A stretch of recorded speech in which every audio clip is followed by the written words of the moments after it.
Hello and welcome to the Blackdog number 147. 147. Giving the Shonky Labs something to moan about since 2012. Oh dear. Anyway, so I'm Lee. I'm Darren. And this week we will be doing Indiana Jones and the Last Crusade. Yeah, you'll be eating that cake. Mm-hmm. This is Can't Cook, Won't Cook podcast. Welcome. This accent is lovely. Yeah, it is lovely when it's not got fucking uncooked spaghetti in it, you toss end. Fucking nearly skewered the top of my mouth. What cock end puts a fucking... It was no, she wore me and I should have taken it out. I'm sorry, I didn't realise it was still in there. It was just to hold the ears on. Right, okay. Okay? Right. For anybody wondering what the fuck I'm talking about, this is Laura's birthday cake. Yeah, which is made out of spaghetti and icing. It's not made out of fucking spaghetti. Jesus Christ almighty. Anyway, so we got Just roll the fucking ears on. Well, the ears weren't fucking on it. No! So why is there fucking spaghetti in there then? It was just bits that I was meant to take it out. Sorry, my apologies. You didn't defuse the cake. Yes, it did. It got caught right between my teeth. I wasn't expecting it. Oh, did it? Yeah. I'm sorry. I'm going to have some tea now. Yeah. I'll just have a sip of this. Yeah. I'm Lee. And I'm Darren. Hey. Right. I've got a face full of cake. I got a face full of cake. Right. So, yes. So, we're going to have a little bit of chat. A little bit of news. The very popular news. Very popular news. For once. Hey. For once, we're just riding the tide as it's coming in. Of popular opinion and actually having something to say about news. And, then we're going to do Jim Moon's Profanasaurus, and then we'll have the Indiana Jones Last Crusade. And also, we've got to announce the winner of the Builder Wiseau competition. Oh, yes. Oh, tensions are running high with the all 7 contestants that applied. Yes, the T was 0800. Yeah. Should we do that first? Should we get that out of the way first? Yeah, or you want to have a chat? We need to do a... I think you've done it. Okay. That's it. That'll do. So basically, we had a total of 7 Wiseaus come in. All of which Too much choice. Too much choice. All of which I will put up on the Black Dog. Fat Dog? The Fat Black Dog. But there is some relevance to Fat Black Dog actually a little bit later. I'll tell you about that. What? But what's no, that? no, it's something that happened to me today. That's all. Oh right, okay, fair enough. Yes. So yes, but we can only have one winner, and I've got some things. There can be only one. There can be only one, and they were all of a quality. Let's just say that. I think. Oh, they're beautiful quality. Beautiful. It's beautiful. There was probably more money and time spent on it than the whole of the room, which is. Yeah, the special effects were definitely a lot better. Yeah, exactly. So we've got one winner and 3 runners up, all of whom will be receiving a special Tommy Wiseau keyring, made of the finest plastic. It's actually Tommy Wiseau's key ring. Yeah, we nicked it off him when we took the photograph. You've got his keys to his shed. Yes, as well. Yes, as well as the electric cupboard. He's going to be really pissed off when he can't put his 50p in the meter. Yes. Now, unfortunately, one of the entries, which was actually one of the front runners for the thing, had to be disqualified because, unfortunately, the person didn't put their face or proof of their construction in it, unfortunately. So even when you do see the whole Wiseau thing up on the Facebook group, don't suddenly jump on me and suddenly go, oh, that one was better than that one, because judge's decision is final and fuck you. It's my podcast. Yeah. And basically there was another one which was made in Minecraft, and that was fine. That was passable because basically we have about 10,000 photographs of it actually being constructed brick by brick. Yes, we do. And they're all time stamped as well. So we do have proof with that one. Should we do in reverse order? Yes, let's do it in reverse order. Well, I say reverse order, but basically it's the 3 runners up. Yeah. The 3 runners up are, in no particular order actually, is Chris Lancaster, with his leather jacket wearing bag of cheese. Yeah, bag of cheesy crisps. And he's doing the finger thing. And he's doing the finger thing, which judges were particularly impressed with. Mm-hmm. The attention to detail. Yeah. Then there is Rob Spry with his plasticine-headed ventriloquist doll.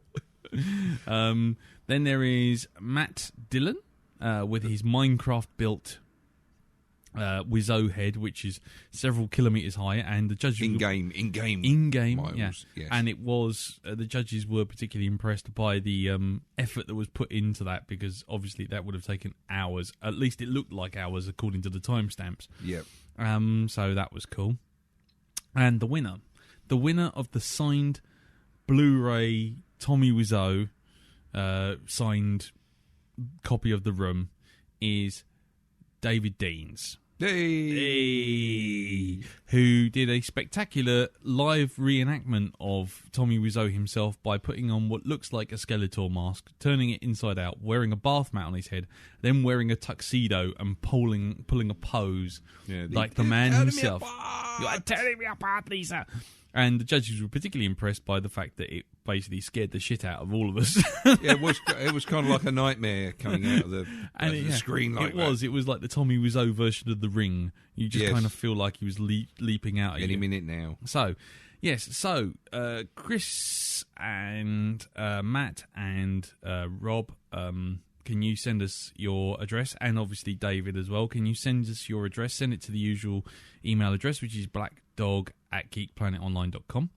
And we will get you the key rings and the signed Blu-ray to your homes as fast as possible before I get kicked out of the building and post isn't free anymore. Personal message. Yeah, to the others who took part, Peter Organ, Neil Putley, Chris Johnson, who unfortunately was the disqualification, unfortunately. And who else? There was someone else. I think that was it. We'll find out. Commiserations to you all, but well done nonetheless. It's just a shame there only was one Blu-ray. But then again, on the other hand, breathe a sigh of relief that I didn't pick you. Thank God there was only one Blu-ray. Exactly. So thank you all for taking part, and we are going to try and get more competitions in the future. There you go. Anyway, let's move on. So, Darren, how was your week? How was my week? Well, my weekend was pretty damn good. Went out and had a surprise birthday party for Laura, because it was a family one. Because of course, last week being away with me in New York, couldn't do all that. So had a wonderful meal. Yep. With the rest of the family. Good times had by all. Lovely cake by Janet Thatcher. Yeah. Which just happened to have straw in it. Would you stop it? It's delicious. Don't listen to him. Looks fan-bloody-tastic. It did look fantastic. Just a shame about the skewering. Oh, fuck you! Blade of straw. Spaghetti obsession. Anyway, had a bit of an embarrassing thing happen to me today. Go on. You know when God sends you a message, that in a subtle Never way. Met him. Yeah, no. Okay, well, go on. he sent me one today. Yeah. I was out on the floor fixing, getting some computers set up for some people. And I'm in the middle of a crowded HR floor. Oh, dear. And I've got this unit I'm just about to put in under the desk. And I went, right, okay, let's plug this in. And I crouched down. And that was when God said, fucking slim down, you fat bastard. Because all of a sudden there was this very loud rip. No! Yes, right? No! And it's one of those times where I'm hoping, please let this be a big fart. Because I could probably, it's less embarrassing because, no, it wasn't a big fart. It was the fabric, the entire underneath of my trousers going split, and everybody heard it. And so everybody turned around and was like, was that what we think it was? I'm like, yes, thank you very much. So I've had to walk around. It's lucky I've had black boxer shorts on so they couldn't see. Your Starsky and Hutch boxer exactly. shorts. I didn't have my 18 pants on or anything like this. Fucking David Soul sticking out from his eye from the gap. Yep, indeed. So, so yes, had to sit on a rather cold floor, clenching my butt cheek, so trying not to bend over suggestively like I normally do. So didn't you just run out to Mark's at lunchtime and buy yourself? No, this was getting near jeans? the end of my day. This was like, I thought I'd do a couple more jobs, but it's like, no, I think this is the last job, Darren. Go home. And now you're eating cake. And now I'm eating cake. You yes. fat fuck. Well, but this is the thing, you see, because I've had my trousers repaired. As you can probably see, look, no rip up the arse. I wasn't looking at your arse, I'll be honest. But Yes, thank you for pointing that out. Fortunately, I had to go round to Mum and Dad's to drop some off, and Mum's got this really wonderful sewing machine. Thing was, she reinforced the stitches 3 times. Oh, God. Just so my fat arse wouldn't go straight through it again. Did she put leather chaps on the inside? She said, "Now look what I've done here. Okay, I've got this special titanium thread. Okay, I've sealed it through there. I've also put this rubber joining stuff on it so that it doesn't come apart. It gives you a little bit of give there. In 1,000 years, your trousers seam will still be around. Exactly. Yeah, they'll still be standing. Me, I'll be long dead." So there you go. It was a bit drafty on the way home, but it's all right now. Nice. So there you go. Oh, and today, I've sacrificed, of course, for the podcast. I'm not staying indoors playing the new Tomb Raider game at all. I'm not feeling itchy about it whatsoever. See, I knew you would. I knew you'd be itching for those CGI boob action. Well, this is the thing. They've kind of made her a bit more realistic than the old Lara. They've not given her rather awesome boobage, shall we say? Shall I make a prediction? Go on, then. I give it 30 seconds until you stick the camera straight up her arse. Lower the camera down, point at the ceiling, pretend you're looking for clues. I am. I'm looking for clues. No, it is. They've made a real world. Apparently, though, I mean, I've never seen a Tomb Raider game that's got an 18 stamped all over it. Yeah, well, there was that whole. There is apparently quite a thing. dodgy. Yeah, dodgy. A lot of people complained about, but I mean, I've not seen it, so I don't know if it's really incredibly bad. Whether it falls in with the story. I'm hoping it's going to be kind of like a, they're not doing it as a gratuitous thing. It's right. gratuitous thing. It's in keeping with the story, just to show you how bad these people are that she comes across on the island. Okay. But looking forward to playing that. Okay. Well, we'll hear more about that next week, I guess. You'll get a review. Rather than talk about Transformers 2, which we know is coming. God. Everyone wanted to know what was coming 4 weeks in advance. Now you know. Anyway, Lee. Yes. What have you done this week? This week, I said I signed everything off. I paid up my dues to go to Escape Studios. So I'm now firmly set on that path. Is that the training? Yeah, visual effects. You're going to complete your training. Yes, I am. And what else? I'm trying to think what else happened. I saw Zero Dark 30. What did you think of it? Have you seen it? No, I haven't yet. Okay. I will do. Okay. Firstly, let me start by saying that overall, I think it's a good film. Without a doubt, it's a good film, nicely done. Doesn't condone or downplay the torture side of things, though it does get quite graphic with some of that. Does it? Does it? Is it a jingoistic type of film? No, it treats it rather sort of it's flatly pretty across. Level, pretty level, because even though you see the torture and everything, you never get the impression that the guys who are talking while under torture and under duress are actually giving anything like useful information. Yeah. There's never an implication. There's never a justification in there. There's never a point where they turn around and go, "Oh yeah, we got this information from this guy, and that's totally reliable." So there's this whole thing, but the end attack on the Bin Laden compound, very nicely done. Couldn't help but feel like I was watching someone else play Rainbow Six, but it was very well done.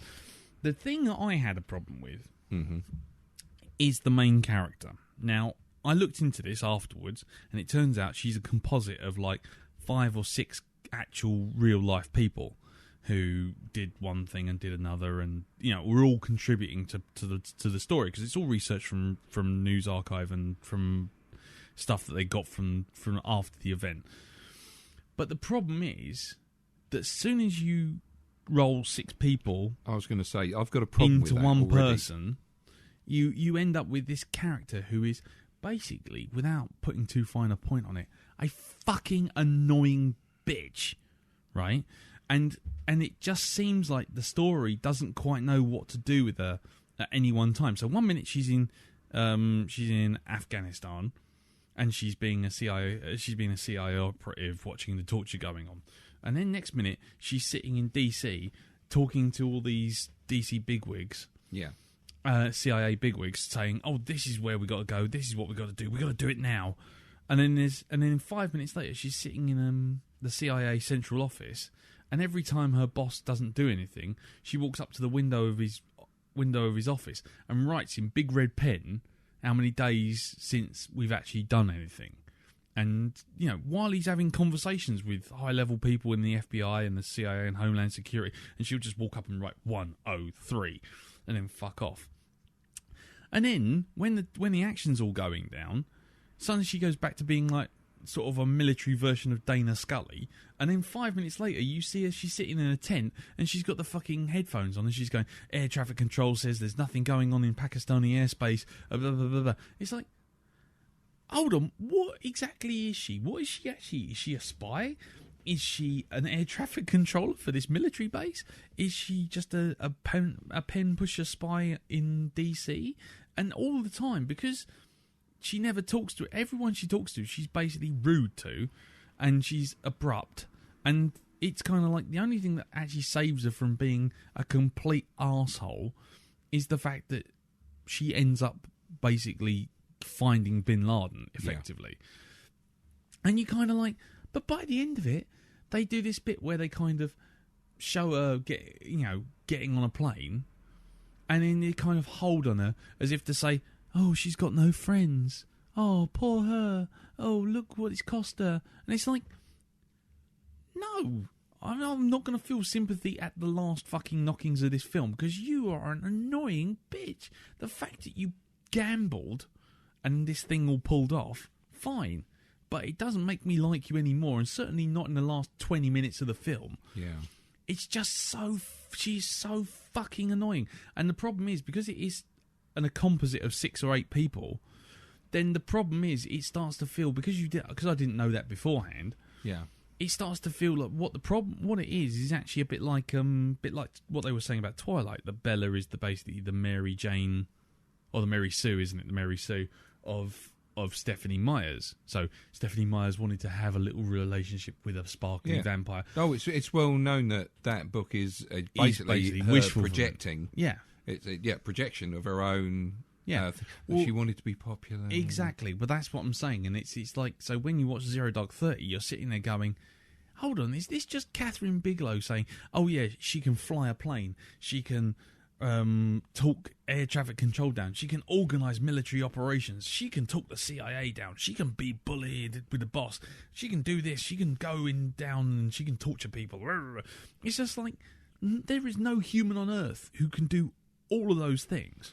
Yeah, well, you see now, and not be a super spy. That's invalidated the film completely now. Why? As far as I'm concerned, you're doing it supposed to be a reconstruction of what happened. A historical. So Hollywood's done its usual thing of making shit up as it's gone along. Well, the facts are the facts are still there. It's the fact, but it's not the fact. You've made up a character out of 6 people. It's like, no, you're not supposed to do that with a historical document. You show the people that were involved. You might want to rename them just for protecting their identity or something, but you basically have the same. You don't. This is not this is not fiction that we're talking about. This is an event that really happened. It's like U-57 fucking won. Right? Oh God! Yeah. With that, it's like suddenly it's an American crew that just fucking got hold of the Enigma machine. It's like, no, it bloody wasn't. It was a crew from Portsmouth. Thank you very much. In England, it wasn't fucking John Bon Jovi, exactly, and Matthew McConaughey. So one torpedo and a piss poor special effect of a battleship sinking in a bath. So automatically, once you do that, then that's it. It's not an accurate retelling of the event. I can see chopped and changed. I can stuff see why they did film. it. I can see why they did it, because frankly, you would have no one to follow throughout the whole film, because there'll be no way you could.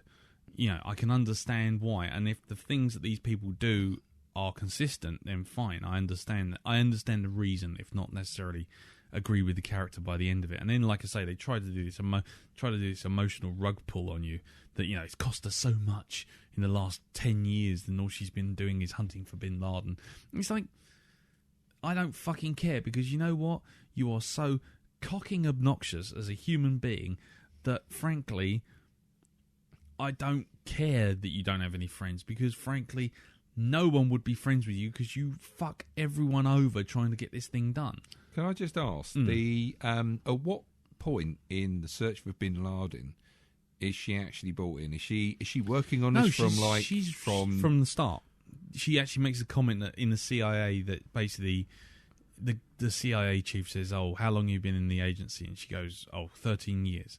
And he goes, "How long have you been working on the Bin Laden case?" And she goes, 13 years. So that's all she's done. But the thing is, she gets sent from DC to Afghanistan or wherever it is they initially start to basically oversee the torture and the torture agencies and follow the leads up. She's what they call a wolf or a killer or something like that. And it's like, and basically the idea is that she extracts information from people under duress. Yeah. Then basically hunts down those clues to see if they're valid. Got you. That's essentially what she does. But there's a whole agency of them. Right. Okay. But that's how it starts, and that's kind of cool, because it starts off that she's obviously, this is her first tour of duty, and then you kind of move through the years as it happens. Yeah. But once it gets to this kind of like they're looking for the compound, they know that this guy's involved, they're trying to track this guy down using this technological means, and then they find out where Bin Laden is. It's like, as soon as it does that, the film shifts gear, and she goes back to fucking, you know, back to DC, and she just is an utter bitch all the way from there on in, and you just have no sympathy for her at all. At all. And then when they fucking get him, she has to be there to be the one to identify the body as well. It's like, what? So she's the only person who can identify Bin Laden, even though the guy shot him in the fucking head, you know. Yeah. Yeah, it's just like, I know it's not, but at the time it just felt like wishful filming. It just really made me just sit there going, Catherine, do you want to do a James Bond film? Okay, fine. Do a fucking James Bond film, because this is just annoying. Yeah. But, you know, it's definitely not a bad film. I know sounds like I'm shitting on it from a great height, but I just sat there every time she stood there trying to look fucking rock hard in her big fucking mirrored glasses and Mulder and Scully suit. And it's just like... Did she kind of like take her glasses off, look at the camera and go, "We got a terrorist to capture." Wow! Put the glasses back on. Fucking the female version of David Caruso, you know. No, she wasn't that bad. No, do an impression of the career of David Caruso. Whee! We've got to grab terror by the wrists. Wow! You know, that sort of thing. No, it's much more dour than that. But anyway, talking about dour and talking about fucking annoying, I managed to see, and I did this purely for this fucking cast. I nearly had it as a Passion of the Blackdog standalone. The fucking movie 43, or Kentucky Fried Turd, as it shall now be. I don't even think it was that good. I don't honestly think it was that good. It was really like, every single one of the sketches is one of those things where if I talk to you about it, it's going to sound funnier than it is, because it's like, it obviously sounded funny in the writer's room. Yeah. And then come out of that, you go, right, okay, let's make this. This is going to be really fucking funny. And it's actually not. You just sit there stony face going, what the fuck am I watching?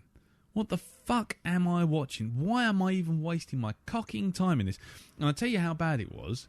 There was one section on the version that I watched, which actually jumped into Russian Russian vocals. And you know what?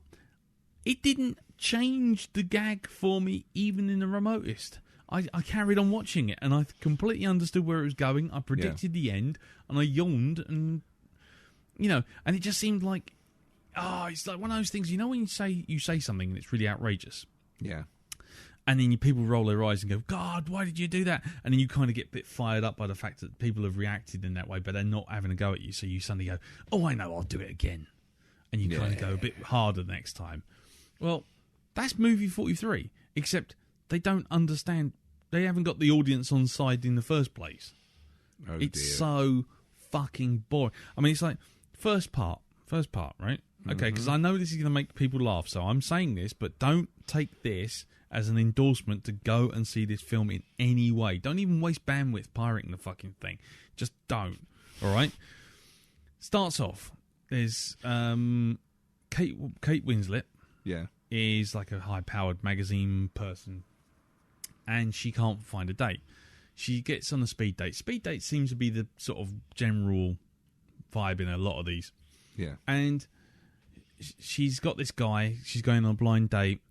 And it turns out he's on the front cover of like a GQ magazine. He's like the world's most eligible bachelor. He works for good causes. He's intelligent. He's funny. And he looks like fucking Hugh Jackman. All right? And he's got this big scarf around his neck.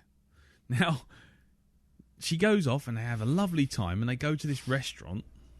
And Is it Hugh Jackman? Yeah, it is Hugh Jackman. Right. And he takes off his scarf. And he's got a pair of nuts hanging just underneath his chin.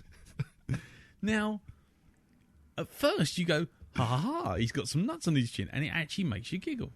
Then, the gag just goes, because she then sits in the restaurant. It turns out that the restaurant is like a famous restaurant. He eats all the time. He's been there all the time. And all of the people around him, all the waiters and everything, they all ignore it. They don't care about it. But you get all these stupid things of like, oh, he drops his fork, so he leans over and he dunks the nuts into his soup, right? and then he gets up and he wipes them down, and she's like, so how long have you had that? And he goes, what? And she goes, your neck. And he goes, oh, my neck, of course. And he completely ignores it and thinks that she's talking about a scar. There's like a shaving scar or a scar when he fell off a bike or something. And it's just like, it just goes on way too long. You should have had, like, in reveal, he's got bollocks under his chin. Cut. Done. That's it. The gag's done. And then they try and get more and more outrageous with it. So you have, like, a family come along and go, oh, thank you for giving me so much work. He's a lovely guy. He's a lovely guy. And then they pull out and they've got a baby in a cot. And they put the baby, he goes, oh, this baby, I haven't seen him in so long. And he's bouncing the baby on his knees. And the balls hang are on the head of the baby. And it's just like, you're just sitting there going, right, but then it just goes on for another 10 minutes. You're like, yeah, the gag was funny for like the 30 seconds that I've just told you, and then it just kind of goes again. He's like, and then finally the whole thing ends with the family that trying to take a photograph of him, having a kiss with Kate Winslet, and as he leans in, obviously the balls are getting closer and closer to the side of her face. And they go, take a photograph, just give him a kiss. And she just goes, fuck no! That's it, that's where it ends. And that's it. And then it cuts to another gag, and another gag, and another gag, and another gag. And each one of the gags is progressively less funny than the last. And it's like, there's Sean... And it wasn't very funny in the first place, so... No. So by the end of it, by the time you get to... I think it's Ryan Seacrest and I can't remember her name, Elizabeth Banks, I think it is. And he's like John from fucking Garfield, and he's got a cartoon cat. Yeah.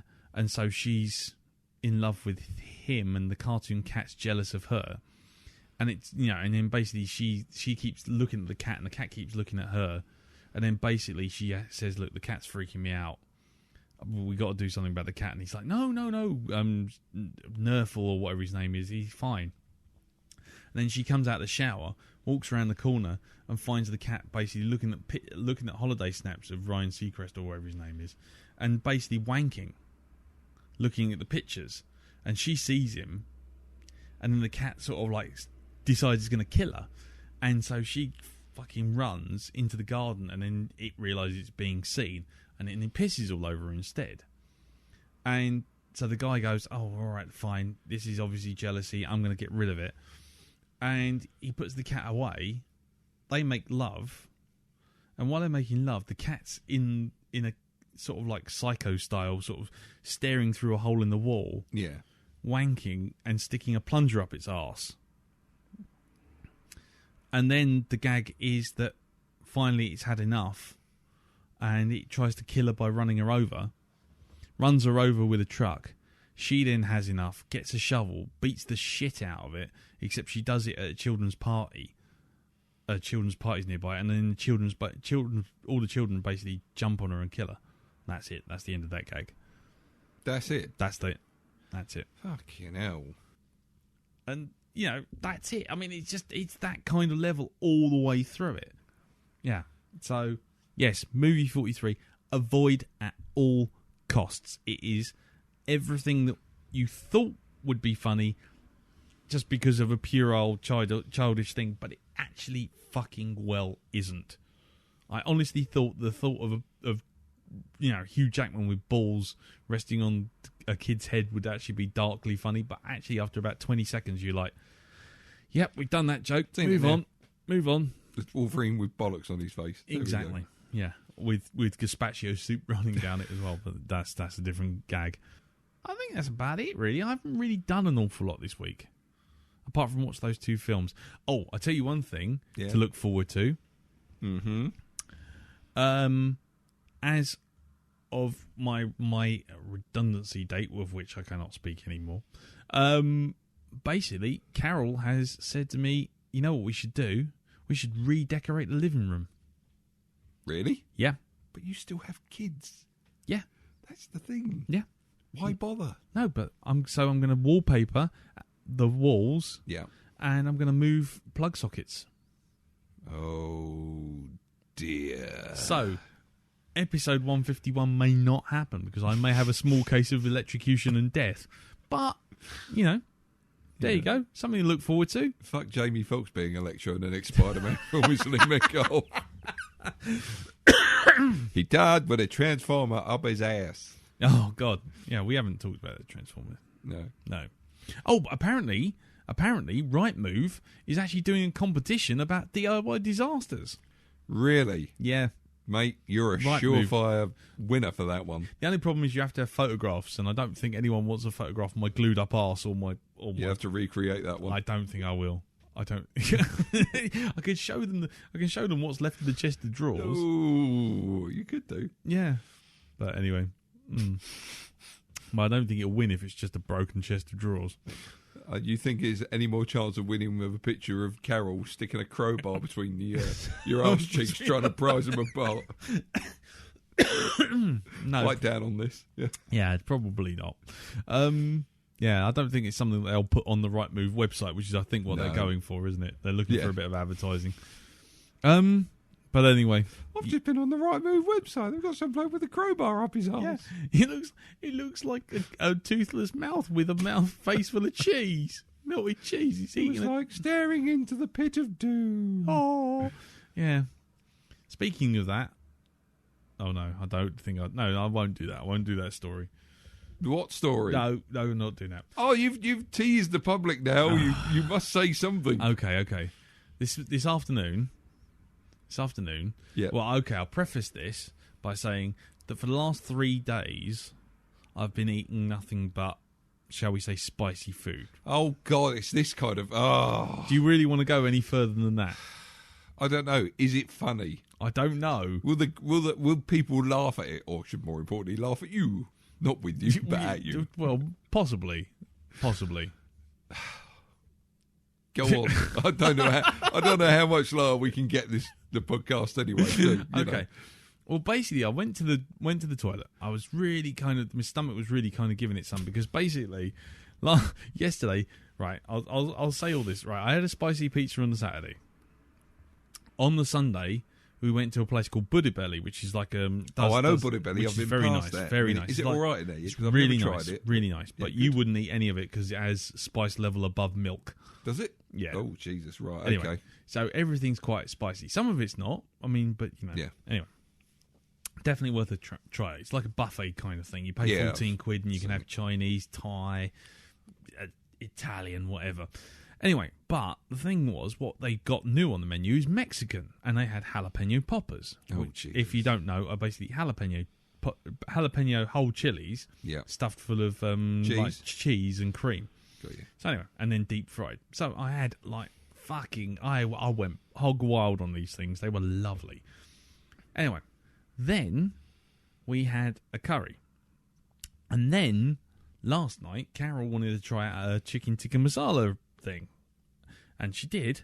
But the problem was we didn't have quite enough coconut milk, and we didn't have quite enough tomato puree. So it was, shall we say, a little stronger than was anticipated. Now I'm advisable. Now exactly. Now I'm quite happy with that. That's not a problem. I don't care. Yeah. But Carol, obviously, she needs to kind of get some sour cream and some yogurt in there, just to try and bring it right down. Anyway, so this morning it all caught up with me, right? And I'm just like, no, shit. Anyway, so I know this is going to be rough. Okay, I know this is going to be a real rough one, and I've been letting out cheeky squeakers all the way into work. All right, and sometimes when it gets caught up in the coat, when sometimes you let a fart and it gets caught up in the coat, you get a little. You move your arms and it kind of goes up the neck of your coat. Don't move. Don't move. Exactly. So it's getting like that. Anyway, so I go into work, right, and I don't want to go into the men's loo. Because if I go into the men's loo and then blast fucking Trap 2 into the middle of next week, like Back to the Future or something, I just don't want to be the one walking out as everyone walks in going, Jesus Christ, someone's killed a skunk. And they know it's me, so I don't want to do that. So I'm looking for the disabled toilets that are Clean up in Trap 2. Clean up in Trap 2. Exactly. So I'm looking for basically a disabled toilet which is free. Right. Now, 2 of them were actually out of order, so they were disabled toilets. But never mind about that. Last one, right, up on the 6th floor, which is like the boss's floor, is fine. So I'm like, whoom, I'm in there like fucking swimwear. The doors opened. That's all I'm saying. The doors opened. It was like. None of this opened the pop bay doors, Hal. No, it was just like. That was it, right? It was pretty fucking bad, and I still got a slightly tingly, burny arse even now.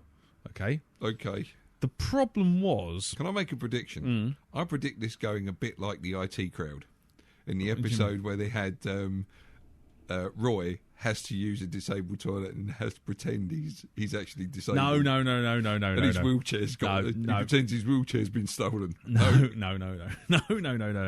It's fine. I basically let rip, right, and then it turns out that there was only enough signs on the doors for 2 of the disabled toilets, but actually all of the disabled toilets are out of order. Oh, no. So now I'm in a disabled toilet and I can't flush. Oh, no. And I'm like, oh, shit. Exactly. And no joking, my eyes were watering. It was like I was in Belson. I was being gassed to death. And I thought, oh, crap. What am I going to do now? But anyway, so it's now like 9:30, close on 10 o'clock.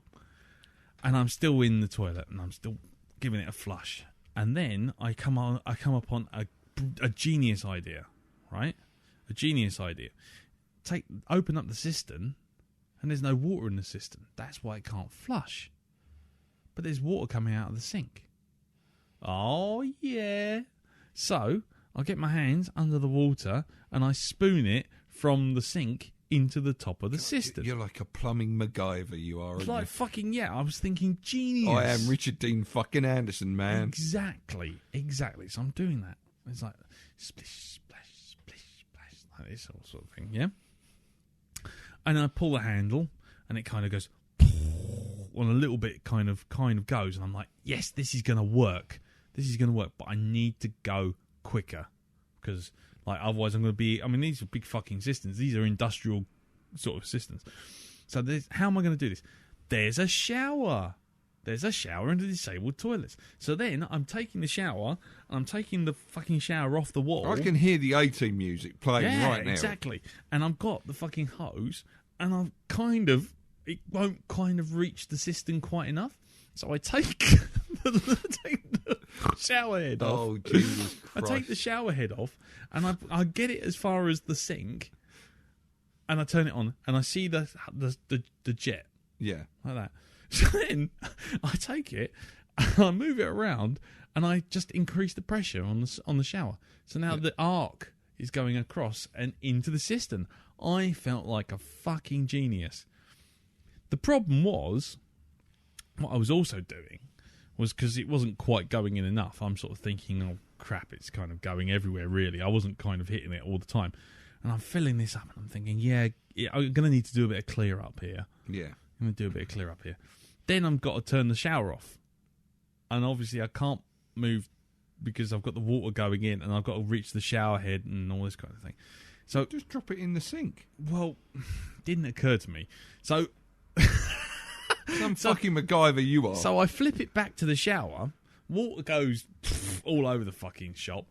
Yeah. I put it in the shower. That's fine. Then I go and turn the shower off. Slip on my arse. Oh. And I'm getting up. God. And now, like, everything's kind of floating with a bit of water in the cistern, and it's in the fucking bowl and everything like that. Then I do the flush, right? I do the flush. Then I realise exactly why they turned the water off. Because it's actually the bit that goes down out of the toilet. What? It's the U-bend. Everything in the U-bend is what's blocking the toilet. That's why they've turned the water off. Oh, I've gone no. like that, and then water's gone flushing straight out, gone into the bowl, and the bowl's just gone bloop. Oh, no. It literally, you've never felt a man sweat instantly. What, is like this that. getting closer to the top and you're thinking, oh, for fuck's sake, run out. I'm standing in a puddle of water that's literally like all over the entire floor, and this toilet is filling up, taking my 3 days worth of curry frying, and it's taking it right up to the fucking brim. There's tissue paper floating in it. The whole caboodle. Anyway, you know what I did? You know what I did? I just panicked. I absolutely panicked. I turned the shower off. I didn't bother screwing the shower head on. I just basically turned the light off, opened the door, and run the fuck out. Oh, Jesus. And that was my toilet experience. There you go. Shall we do some news? Yeah.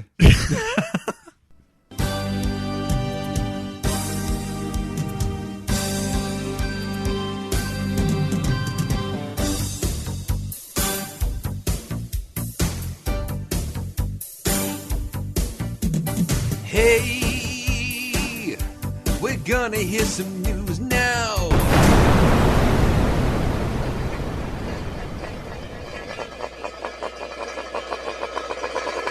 Right, okay, so the news. The popular, let's not get rid of it at all, ever. Stick it at the front news. Right, okay. Well, let's start with the most recent piece of news, which is Iron Man 3 trailer. Now, I know Ollie Peters has probably just gone, stop fucking talking about the Iron Man 3 trailer. But nevertheless, it's the news. We got to talk about it. Sorry, Ollie. Yeah. We won't talk about it for long, and we will not spoil it, but all I got to say, looks spectacular. I am finally excited about Iron Man 3. Yes, I agree with that. You know, it's just... and it's that dip... for anybody who hasn't seen the Iron Man trailer and would like to, follow this discussion, why don't you go off and watch it now? Where except for Ollie, who doesn't want to see it at all. Exactly. Should we put in a pause while they go and watch the trailer, Lee? Oh yes, let's do that. There will now be a short intermission. Albatross! Albatross! Albatross! Albatross! Course you don't get bloody wafers with it!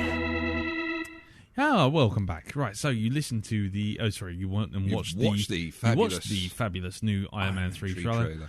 And that spectacular shot at the end. Yes, I think it is basically the although I must admit, the build-up to it, very good.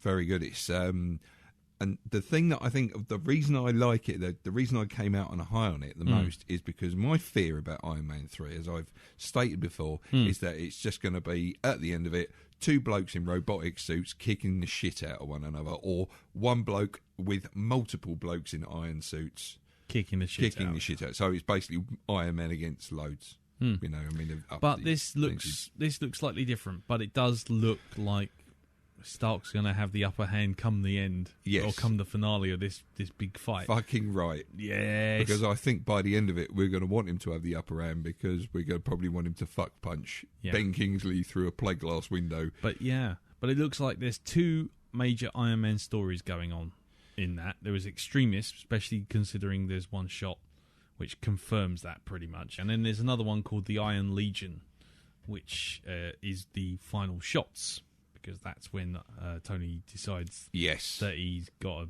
Yeah, I can't say too much because obviously I know that Ollie's listening and he's probably spitting bullets at this point. But yes, it's a very good trailer and you should definitely check it out if you're into that sort of thing. But well, I'm afraid I've already posted a spoiler for the thing anyway. Yeah, well, so did I on the Facebook group, and I'm very sorry. No, I mean, it's come up. If you're a friend of mine, you'll see what my new background picture is, and he kind of like, well, there you go. So there you go. So yes, great news, because it at least looks promising.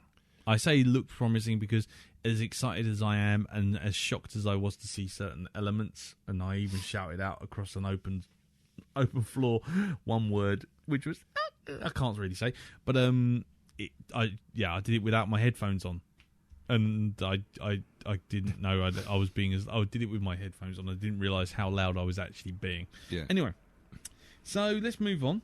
The next piece of news, I'll just read you the line from chud.com, which is where this news has come from. Jesus wept. A 6th Resident Evil film has been announced. Oh my word. Yep.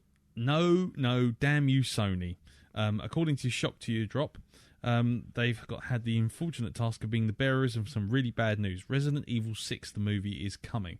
More specifically, Resident Evil 6 is coming in September the 12th, 2014.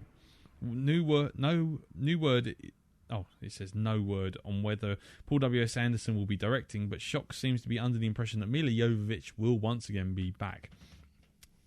And just taking it straight from Chud. The franchise obviously has its fans. The last entry grossed $221 million worldwide. From an outsider's perspective, the film seemed wildly divergent from the games, though I've only had a passing understanding of what exactly happens in those films. Umbrella Corp ruins the Earth, profit. That's it. So, yes. Looking forward to that, Darren? Yeah, of course. Fucking hell. This is all Russ Whitfield's fault, isn't it? This is why they're still going, these films. I think he's got 221 million quid. So do I. I think he went 221 million times to see it. Yes. Or he's just phoned up fucking Cineworld and just booked out every single seat for every single showing. Yeah. Oh, man. And then he did the same overseas as well. So, I fucking hate the Resident Evil films. Just their existence makes me depressed.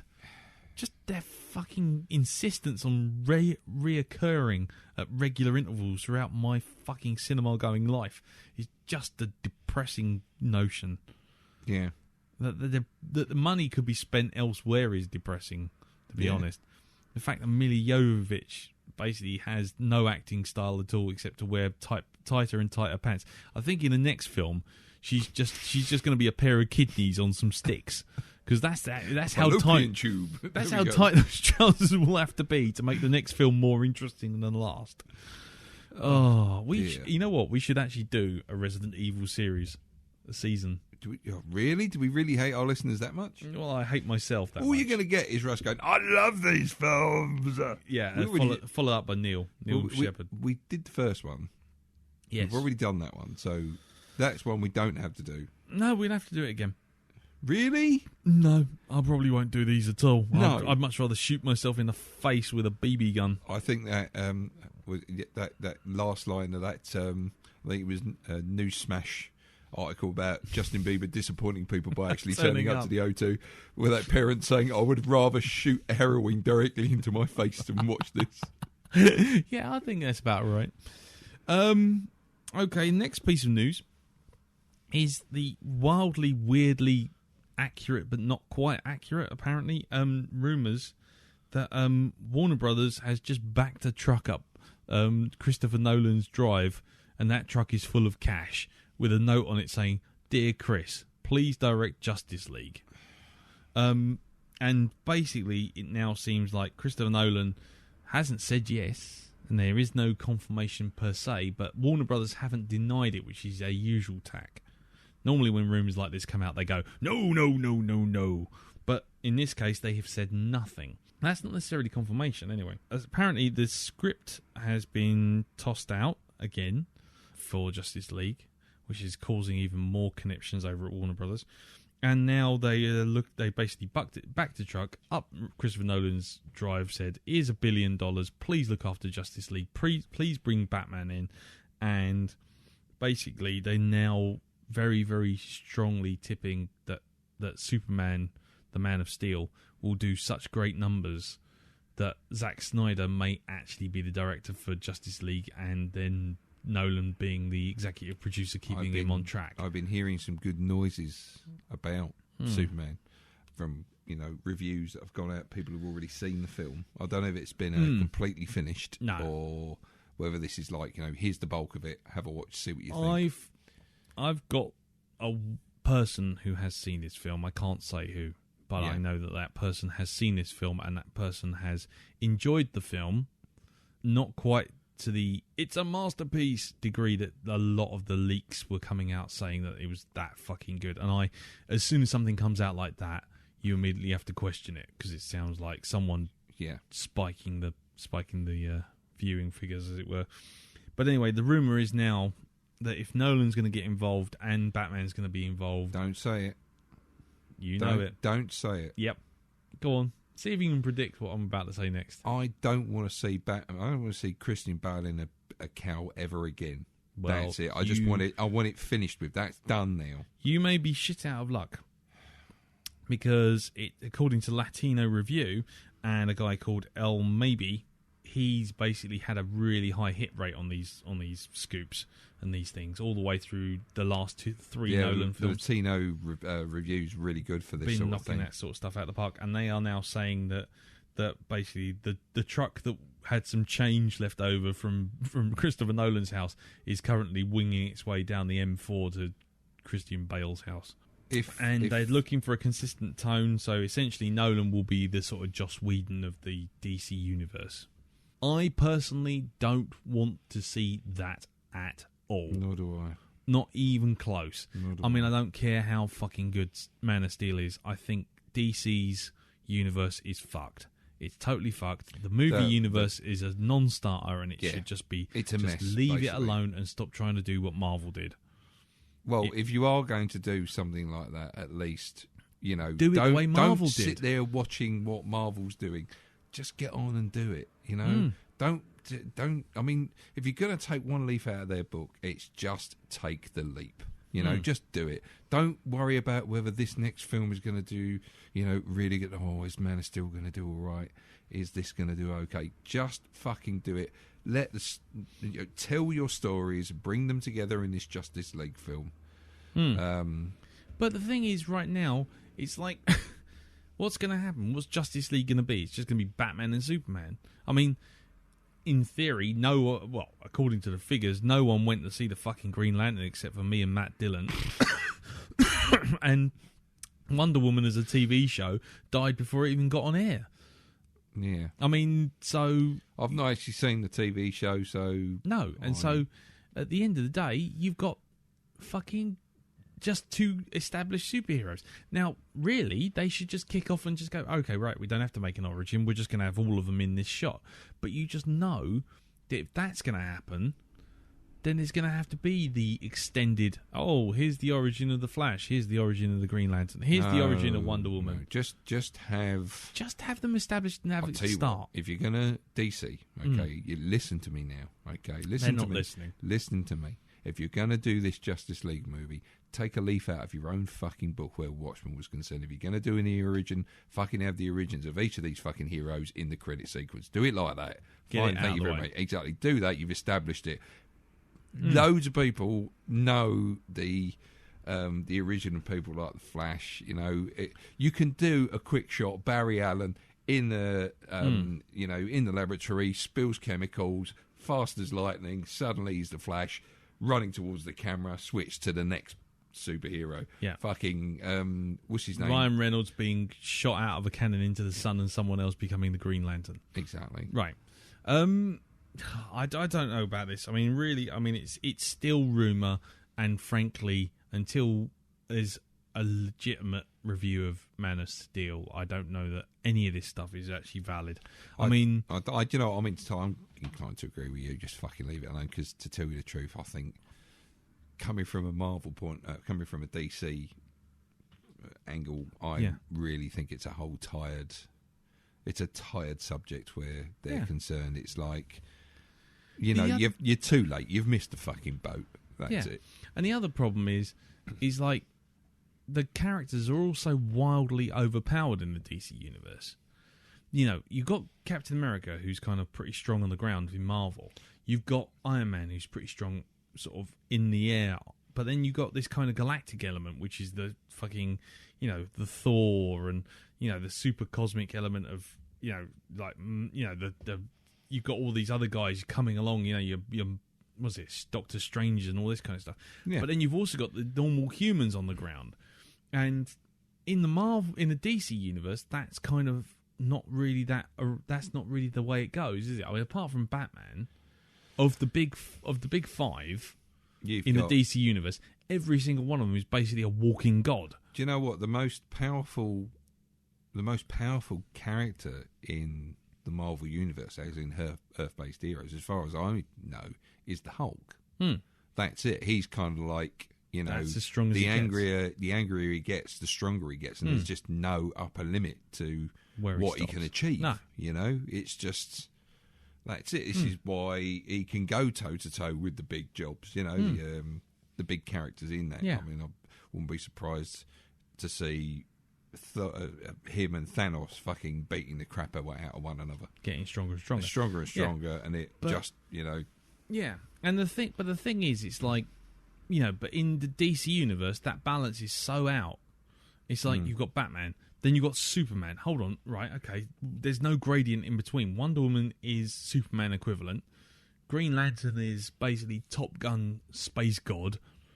The Flash is probably the only sort of middle of the road one between Batman and the others. Yeah, he doesn't have multiple powers. That's the thing with the Flash. But he can move at the fucking speed of light. This is it. He's just got one area. He's just got one thing that he's good at, right? Which is the speed thing. Okay, and it's like you've got Superman with multiple powers. Yeah, it's like that's what I'm trying to say. It's like if you try and do a Marvel style, Avengers style movie with DC characters. Basically, what's Batman do? He just sits in a fucking room because the characters, the strength of the villain that these characters would have to all face off at, that would require all five of them, would just be so beyond anything that Batman can deal with. I mean, fucking hell, Batman can't.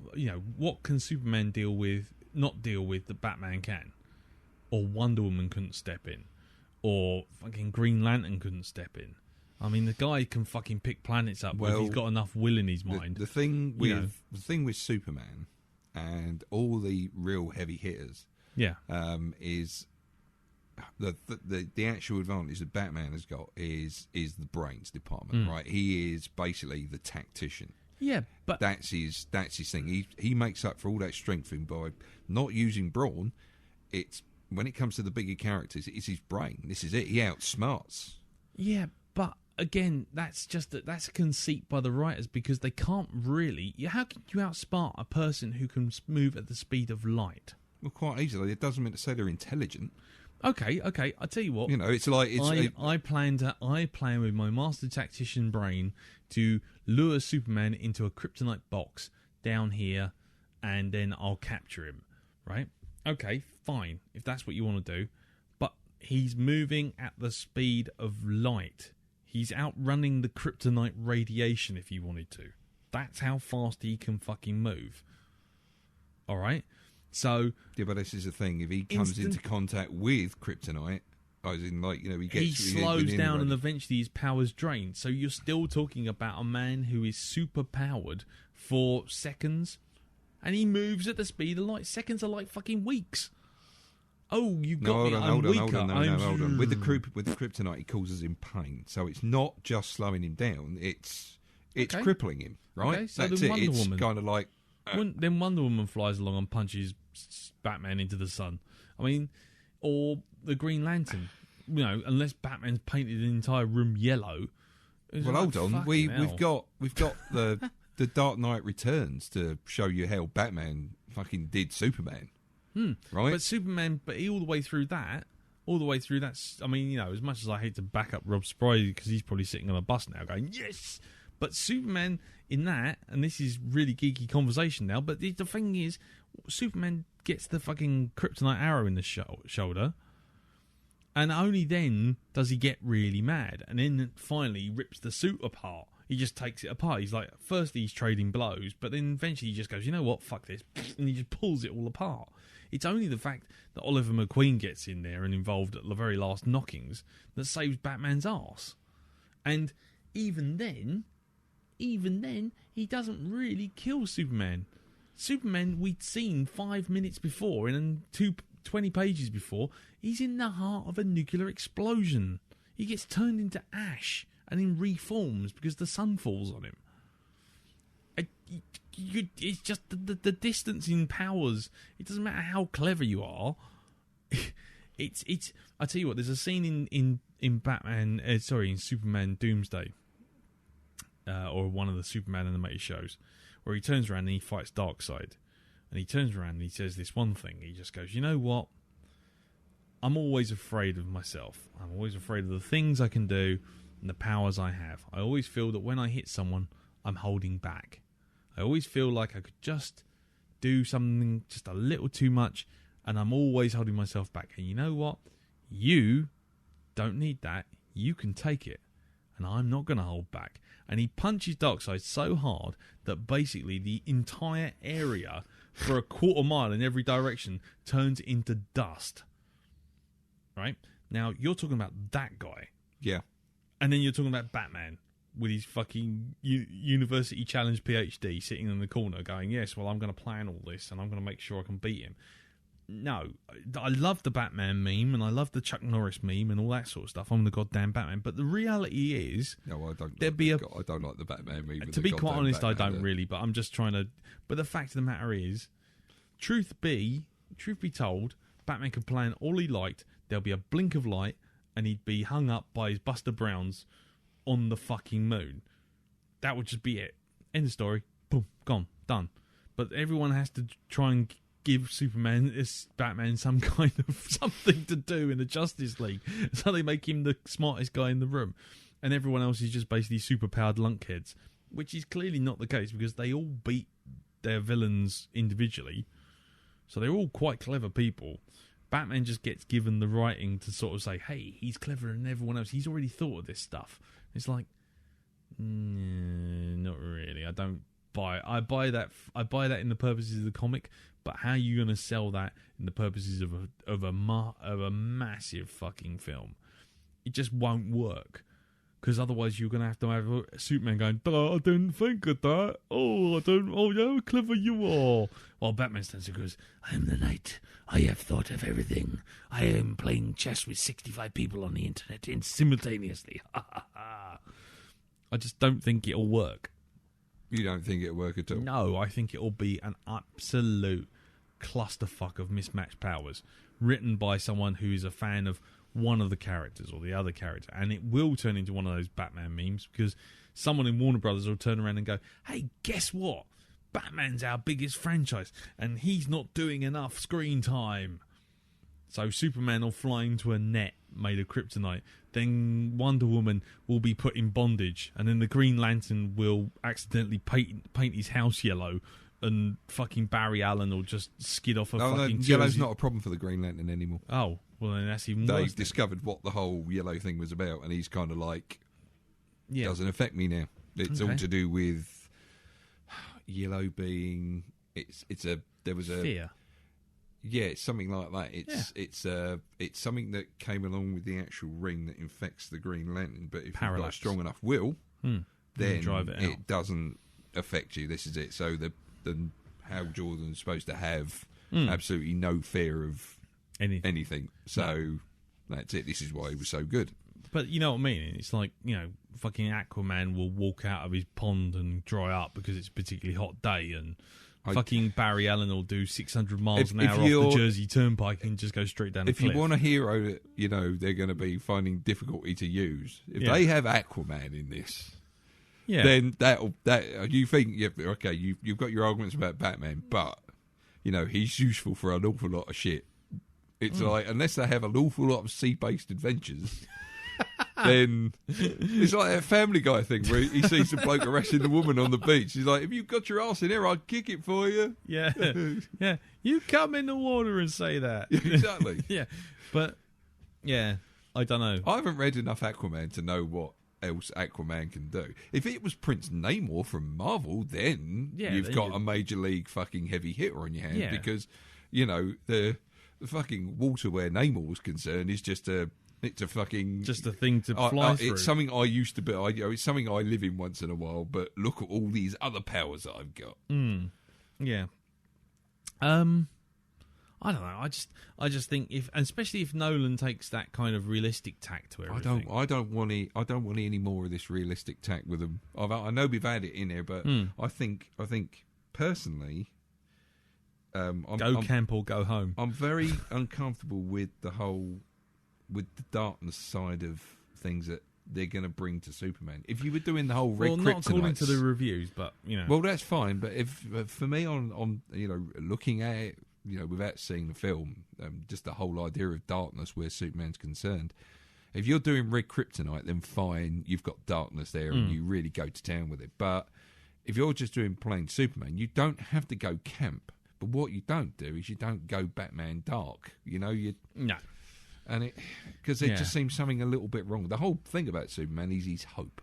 Yes. That's it. He's like, that's his shtick. It's like, truth, justice, Super and Jesus. apple pie and shit like that, and Reese's Pieces. He's this is it. He's supposed to be about good, and that's his whole thing. And you can't have I don't think you can have an incredibly dark film like a Batman film with a character whose whole ideology is, hey, look, let's all be good to one another, Let's all get along, and if you don't, I'll hand your ass to you. Yeah. Well, we'll see. I'm looking forward to seeing it, and I'm hoping that they'll bring out, maybe there'll be a trailer like the Iron Man 3 one that might really get me geared up for it. Well, if the bit that I heard about that still hasn't shown up in the trailer shows up in the trailer, you should be fairly sold. I think is probably the best way of putting it. I can't say anything more than that, but I did hear something about it. But anyway, excuse me, we've kind of really run on the on the fucking news, haven't we? This is going to be a long one. Go on, no surprise. So let's just do one last piece of news. I'll do a couple of them, really. Halle Berry's back for the next X-Men. Okay. Nah. I've got to say, as much as it was like, oh, why did you get rid of, Thingy last time and get someone else in direct and look at the shit you made there. Yeah. I'm actually kind of a bit depressed that he's gone back in the director chair and it's not Matthew Brian Vaughn. Singer. Yeah, for this. Because I think... Look, don't fix it if it ain't broke. I think Brian Singer's gone back to the world because every film he's made since has been shite. I'm just because I find X-Men First Class so much more a superior film than any X-Men that went before. I can watch X-Men First Class till I'm blue in the face. Yes. The other X-Men movies, it's kind of like, oh, how long was that? And yeah, exactly. We'll have to do those. We will, and it's just fine, not X-Men 3 without giving me some tranquilizers. We'll do major sort of like Brazilian blow We'll watch that movie. We'll contact Mr. Graydon and see if we can, he can send us a package. Hook us up with something special. Yes. Right, okay. So moving on, one last piece, because I won't bother with the next piece. One last piece. Prometheus news now. Oh, man. Oh, God. It's like we've gone back in time. It's It like we've does. stepped through the time tunnel. It feels, but I think we've stepped through into an alternate reality, because no longer am I sitting there thinking, ooh, now I'm sitting there thinking, ugh. We should think this. We should think it's going to be the worst thing ever consigned to celluloid, because then it might actually be some good. Well, anyway, apparently Noomi Rapace was in London the other week and was speaking to, I think it's she was speaking to the Playlist magazine, and she confirmed that she's been in talks with Ridley Scott about returning, and that Ridley's obviously looking to return as well into the director's chair, but they have just started writing the script. I think they should get James Cameron to do it and call it Prometheus. Promethei. Promethei. No, just Prometheus. This time it's good. There's no news, obviously, on what and whys and wherefores. What was her character's name again? Noomi Rapace's character? Whiny fuck tits. I don't know. My name is Whiny Fuck Tits, and this is my best friend, Head. It's like BJ and the Bear in space. That's basically what it's going to be. Oh, if they'd have my money. Rolling off to paradise. So, yeah, I tell you what, fucking Ridley Scott, I would mail him my money right now to see that. Off to see the space jockeys with no hair. Yeah, yes, BJ. If you're listening, Scott, that's the direction you need to take it. BJ and the Bear in space.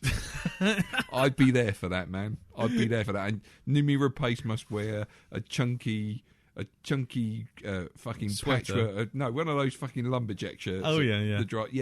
Which BJ obviously wore throughout the series. Yes. She must be wearing those, and she must have a little bit of string on the ship she can pull down. And no, he doesn't do that. When she pulls the string, it goes. Yeah, and then she has a flashback because it's going to be written by Damon Lindelof. So there you go. No, he's not involved. He's not. That's the only thing which I can take as good news. It's the Prometheus sequel, and this time it might be good. Dun. No, because he's off ruining bloody Star Trek. Don't touch anything, Elizabeth Lindelof. Shaw. I'm Elizabeth Shaw, and this is my best friend, Head. There we go. And apparently the BJ and Head. Yeah. BJ and a blowjob. Oh, that's great. You see what we did there. Oh, God. The original working title for for Prometheus was Paradise. And now, from what Ridley Scott was talking about in the extras on Prometheus and on several interviews afterwards, the sequel might well be called Paradise. But who knows at this point? Who really knows? The idea is it's kind of like they've reached the planet of the engineers. Is generally the vibe that people are getting. But nothing's been confirmed. Nothing's been confirmed beyond the fact they're writing the script, and Scott said stuff about the sequel on DVD. And so she spends a week there, and at first it's all right, and then it starts getting a bit more boring. And as they do the montage music will be Phil Collins' "Just Another Day in Paradise." Whoa. Playing a thing twice. or maybe Cole. Ding, ding, ding, ding, ding, ding, ding, ding. See that's the montage music. Just shows her walking around the same old things, down the slot machines. You can see Shaw walk round the ship. She's only talking to Fassbender's head. Got the gear. I don't want to go back in the box. I don't want to go. You're going back in the box. I don't want to go back in the box. He had it ripped off of his fucking body. Happy birthday, Head. Oh, not another fucking hat. If he was human, he'd be dead. Whoa. Yeah. Oh, dear. Or it could be Coldplay's Paradise. Oh, man. Which, whenever I hear it, I have to say it sounds like Parrot Dice. Parrot Dice. Yeah, listen to it next time. Parrot Dice. I shall have to look that tune up. Because it's Parrot paradise. I've got a pair of dice. Exactly. Yeah. Yeah, there's lots of other news. None of it's that fucking interesting. No. And we are now into an hour and 20, so we might want to get a wiggle on. Scott, if you're listening and you use any of that, we want paying. Yeah. All right. Okay. Yeah, we put it in an envelope, mail it to ourselves. Fucking Lindelof. Fucking Lindelof. The team of Medcalf and Barnard. That's what you want to come to. I just want the beginning of Prometheus 2 to basically be Damon Lindelof in a trebuchet and fired over a hill. He was one of the other people got crushed by the rolling fucking croissant across the planet, face of the planet. Yeah, just fire him into the sun. Yeah. And his last thing will be, "You'll never know if I'll reach the sun." That'll be it. You'll be, whoa.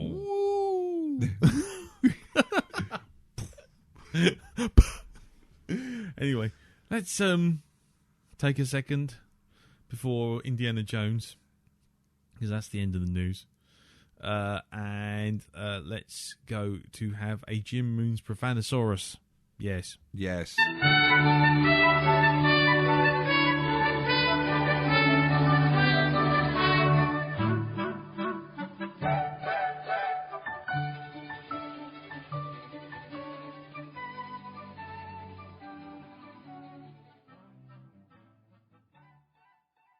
Deja Poo. Euphemism for a reboot, remake, or sequel which leaves you with the feeling of, haven't we seen this shit before?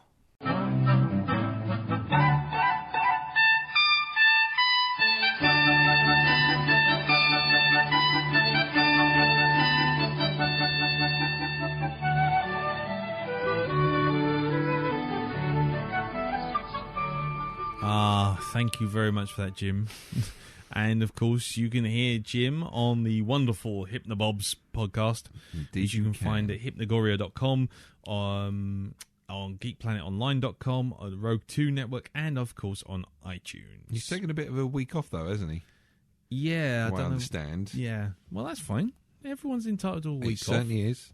He needs to recharge his ranting batteries. He turns up on another podcast, but the name of it eludes me, so I shall not try and second guess it.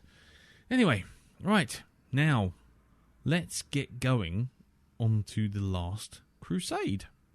Shall we? Yeah, go on then.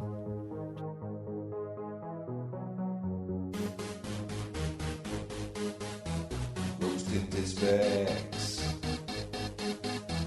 Roasting his facts. Roasting his facts. Roasting his facts. Roasting his facts. You gotta watch a film you like when you were young. Sticking in the player, then send feedback when it's done. Has it stood the test of time? A classic even more? Or has the movie lost its shine? A cinematic bore? Is it still hot? Send me what you got.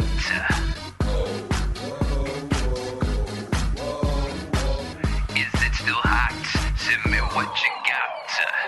We'll read out your thoughts on this week's Rose Tinted Specs. We'll read out your thoughts on this week's Rose Tinted Specs. Rose tinted specs. Rose tinted specs. Rose tinted specs. Rose tinted specs. Oh my God, call an ambulance! Right, okay, Indiana Jones and the Last Crusade, the third in the trilogy of Indiana Jones movies. I don't think they made another one after that. But would you give anybody your Last Crusade? Depends. Would they have to be a very special person for you to get? You know, because I mean, you get a whole packet of them. That you get 24 in a packet. They would have to choose wisely. They would. Anyway, directed by Steven Spielberg, screenplay by Jeffrey Boehm, and uncredited Tom Stoppard. Ooh. Tom Stoppard. Yes. Anyway, why does that name seem familiar to me? Tom Stoppard. You don't, okay, right, fine. Tom Stoppard. Yeah, he's Sir Tom Stoppard now. Oh, is he? CBE, English playwright. who did lots of stuff that I don't really want to go into because it bores me. Stop it. It's stupid. Right, okay. Anyway, story is by George Lucas and starring Harrison Ford, Sean Connery, Denham Elliott, Julian Glover, River Phoenix, John Rhys Davies, and Michael Byrne and Alison Doody.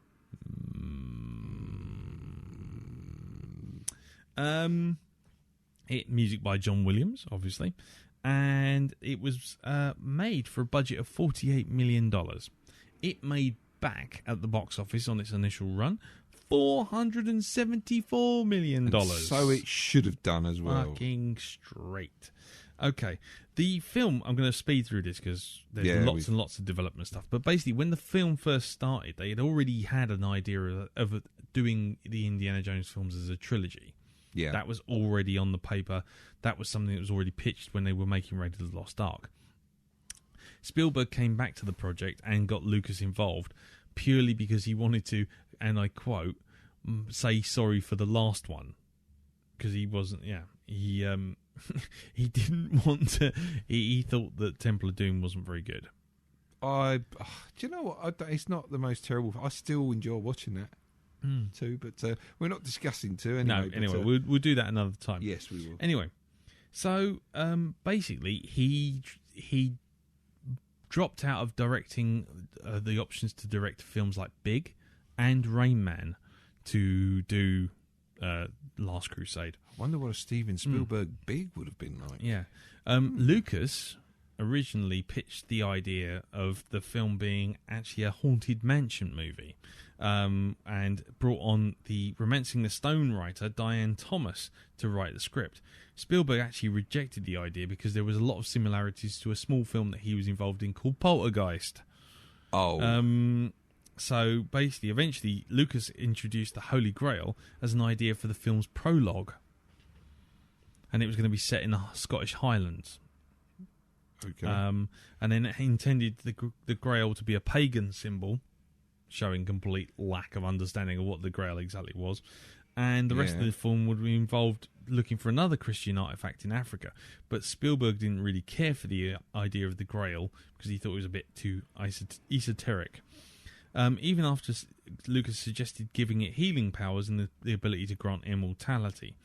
In 1984, Spielberg completed an 8-page treatment called Indiana Jones and the Monkey King, which he co-wrote with Christopher Columbus. And then in that 11-page outline, it's turned out the story was Indiana Jones battling a ghost in Scotland. He was really hot on this fucking Haunted Mansion thing. A ghost in Scotland. Like that bloke who's obsessed with fucking giant spiders. Oh, John Peters. Yeah. Trying to make the Superman Put a big film. fucking spider in it. Yeah, so Indiana Jones battling a ghost in Scotland before finding the Fountain of Youth in Africa. So not quite the Holy Grail, but the Fountain of Youth nonetheless. But digging it up with Excalibur. Yeah, Chris Columbus, by the way, had previously written Gremlins, Goonies, and Young Sherlock Holmes. But after a while, it turned out that Indiana Jones would be battling the murderous ghost of Baron Seamus Seagrove III in Scotland. And then eventually Indiana would travel to Mozambique to a Catherine Hepburn-type character who had found a 200-year-old pygmy. And the pygmy was kidnapped by Nazis during a boat chase. It all sounds very bloody Nazis again. Yeah. And then the bad guy would die after eating a peach because he was not pure of heart. And the Nazis had a 3-story high tank. Don't ask me. Anyway, Columbus's drafts were basically rejected by Spielberg. And Columbus wrote a second draft which had them scouting Africa for a Spear of Destiny. Okay, more like it. Which is a bit more like it. But then, unsatisfied with all of this, and Spielberg was the one who suggested Henry Jones Sr. Lucas was dubious about this, believing the Grail should be the story focus. But Spielberg convinced him that the father-son relationship would serve as a great metaphor for Indiana Jones's search for any artifact. Spielberg hired another writer called Menno Menage, I can't pronounce the name, who worked with Spielberg on The Colour Purple and Empire of the Sun. And then after 10 months, he found the script had Indiana searching for his father, and then travelling to Venice on the Orient Express to search for a Spear of Destiny.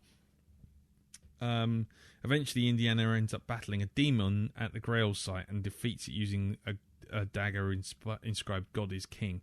Both prologues had drafts of Indiana in Mexico battling for possession of Montezuma's mask. Eventually, after all of this, it was the writer Jeffrey Boehm who was brought in. Boehm had previously written Inner Space with Spielberg, and Boehm basically reworked the story with Lucas and turned the whole thing into focusing more on the father-son relationship even further, and making the Grail simply a MacGuffin that everyone was racing for. And the Montezuma's mask was turned into the Cross of Coronai. It belongs in a museum. Sorry. And then eventually it turned out that a lot of the Henry Jones stuff, Henry Jones was written a lot more straight-laced. And actually a lot of the lines that were in Henry Jones's delivery were actually suggestions by Connery himself, including one famously which almost crippled the thing for one day, which was a throwaway line, which they left in, including the actions and the face moves and everything, until eventually they just kept the camera running on the two cameras, and he basically cracked up, which was, "How do you know she was a Nazi, Dad?" And then basically it's supposed to just like have him just look, and then just the inference is there. But in fact, Connery, being a bit impish, just went, "Oh, she talks in her sleep." And then Ford turning back, the look in his face, his reaction is genuine because no one knew that line existed, and Connery just came out with it. And that whole bit when he does that sort of pursed lips, looking down, looking up, looking down, looking up, looking off to one side, and sort of biting his cheek, that's him not trying to laugh. And then basically the whole crowd basically just fell about laughing because they weren't expecting it at all. So lines like that were all basically Connery just off the cuff. It's a great line. I like. It's not my favourite line from him. No. The film was started production in 1988, May the 16th, in Spain, and went all around the world. Basically, ended up in Grenada, and obviously Venice. A lot of the Venice stuff, though, was filmed at Elstree Film Studios, and I've stood in that water tank. I stood in the water tank where they did the propeller scene. Oh, you did? Yeah, I did. Oh, right. Anyway, and yeah, and I'll just leave that. One thing, you know, the guy who played the bloke from the people that were trying to protect the Grail. Yes. Apparently, he was supposed to play John Rhys Davis's part originally. So, yes, it was supposed to be him who plays that role. Yes. But I'm glad they kind of gave it to John Rhys Davis. All right. Indy. Run. There is no run. I've got my papers right here. The film basically was a major impact. Still retains its position as the highest earning Raiders Indiana Jones film until Kingdom of the Crystal Skull came along, sadly. And got universally good reviews. Most of them focusing on Ford and Connery's relationship. I'll leave it there because we're running a bit long. So, Darren, what do you think? What do I think? I still really, really love this film. It has two bits in it that really, really make me laugh every time I see it. And the one is where Indiana Jones is and his dad are tied up in the chair. And, you know, the bad guy's there saying, right, okay, so you've given the map to Marcus and we'll send someone at the end. He goes, he knows 18 languages, he's got friends in every port, he'll never get lost. And then they suddenly cut to him in the fucking middle of a fucking Marcus going, does anybody speak English? Or even ancient Latin? I love that. It's great. It's a really well-timed piece of filmmaking. Marcus will blend in, disappear, you'll never find him. The way it just cuts suddenly to him. But that's my second favourite bit. My first favourite bit in this is the whole bit where they're being chased by the Messerschmitt or the attack plane. Yes. And they go into the tunnel and then the plane follows them around the corner and it gets hit, and suddenly you've got this scene of them sitting in the car driving and this plane just sliding along the ground next to them, and it's the German pilot. It's that, what the fuck? Yeah, as he just goes sailing past. Yeah, and then he blows up, and then it's the delivery of the line from Sean Connery where he goes, "Well, you don't get closer than that," and then you just hear this whistling, and the fucking bomb goes on off. the hole. It's so beautifully timed. Yeah, You know, and even though I know it, you know, I've seen it 1,000 times before, it still kind of gets me. Yeah. When he does that. yeah, And as he's saying it, it's like, and then the bomb goes off. So that never gets old for me. no, That, you know. But yeah, the whole film, just a wonderful, wonderful adventure. Yeah. It's still got that kind of, you know, that I think. In fact, I wonder if they did the same thing with this as they did with The Mist, and they produced a black and white version of this. They redid it and touched it up to make it look like a 1940s movie. Would it work even better? I don't know. I don't think it really needs that, because it has that sort of heroic 50s thing anyway, with them riding off into the sunset, and which is a great way to end the trilogy. I just think that's fucking perfect. It's also quite funny watching that, because whereas most films would have them riding off into the sunset and then they'd freeze frame, for something like 10 minutes you just see him continually riding off, and I could just imagine Harrison Ford speaking in this, can we stop now? Can we keep stop going, we're running out of road. I was going to say the cliff edge is getting real close, man. So but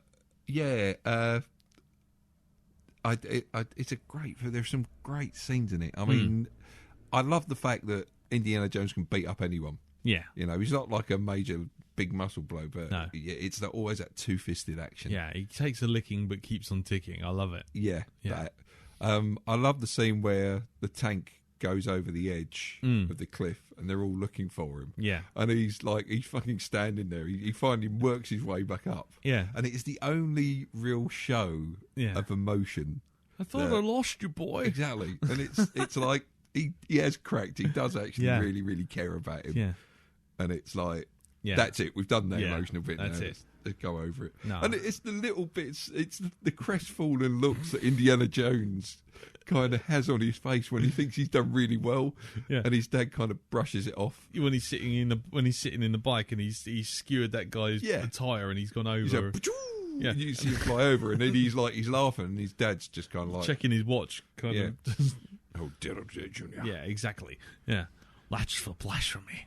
It's fucking great, isn't it? I mean, go on, carry on. Sorry. No, it's fine. No, but please interject. Well, I was gonna say that whole scene with the bike, all the bikes, was actually was refilmed from the moment when he lets the boat go, because the original idea was he let the boat go, the Germans go after the boat, and then Indy gets away on the bike, and then it just cuts to them pulling up in, at the crossroads. Yeah. You want me to go into the lion's den?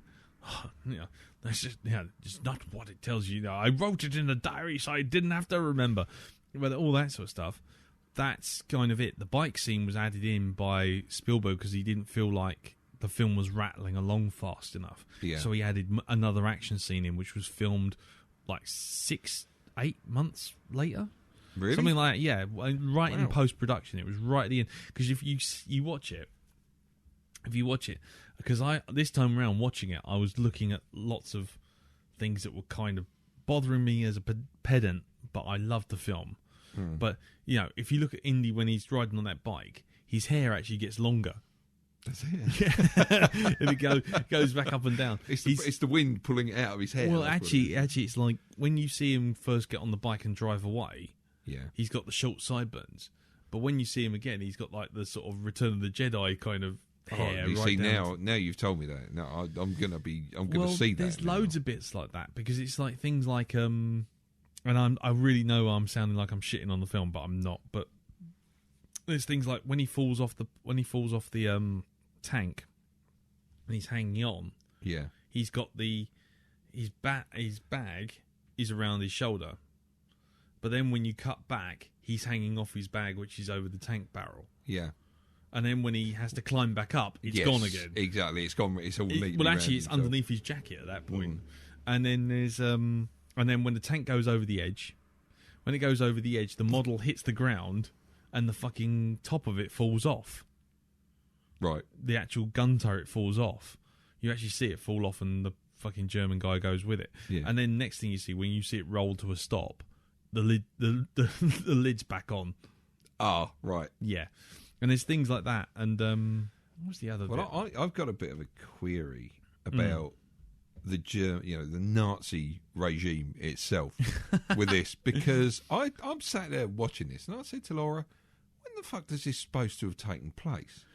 And she said 1938. Isn't it? Yeah. I'm thinking, 38 really? Mm. And they've got all this. This is basically, because to me, I'm watching this, I'm thinking, this has got to be 43, hasn't it? Surely, with the the Nazis being all out here, and it's like, well, when was Raiders of the Lost Ark supposed to take place? And she's like, oh, it's 36. 36? Yeah. And I think back to all the military hardware they've got there, and it's like, have they kind of just spiced up the Nazi army a bit just to... Well, yeah, it was always comedy Nazis. That's one of the biggest issues that was levelled at the films and Spielberg. He never took them seriously. And in fact... Do you know what? My granddad used to have a real kind of problem with watching films with German soldiers in it because of that. Because he goes, you know what? He said, they always portray them as fucking stupid. He said, they weren't like that. No. He said, they were literally handing us our asses during World War II, he said. Exactly, yeah. And then it's like, comedy Nazi. So, I mean, my as I say, granddad used to have a bit of a problem. And I still remember those words whenever I watch a war film that has particularly stupid sort of German soldiers in it. Oh, look at me hands. Yeah. And shoot fucking one another in the foot or something like that. But then the Nazi Party was around. The thing is, in the case of Last Crusade, they were around, but they were gearing up for war. They weren't going to war straight away. That's how come. But they that's had how come Indian. But they had like the what they call the fucking plane that they had with the swastika on it. The wing, the flying wing, and it's like, did they really have hardware like that? Maybe I don't know, but I'm gonna have to look the historical kind of rise of this. The whole lot. It's like fucking Flash Gordon, dude. That's what they were supposed to be, B movies. Well, don't get me wrong. It makes I mean, they're enjoyable movies. Forgetting the historical thing, but it kind of started bugging me after a little while. It's like, really, have they?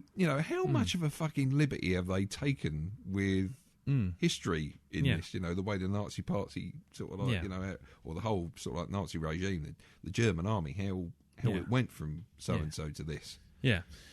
Well, we may never know. We may never know. I know it's a bit silly to think about that, but it just did. It started, realism started entering into it. It's like, no, don't do that, Darren. You can't have realism when there's a 400-year-old knight in a fucking cave, dude, surrounded by tons of stuff with a holy grail that only works as long as it's in the cave. That's pretty fucking pointless as well. Well, you can't even. You're not even supposed to take it out of the cave. No, this is it. If you go over the seal, then that's it.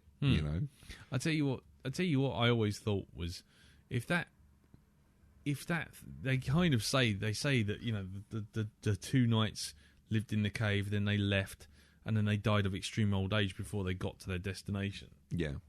So basically, the Grail power only lasts for so long.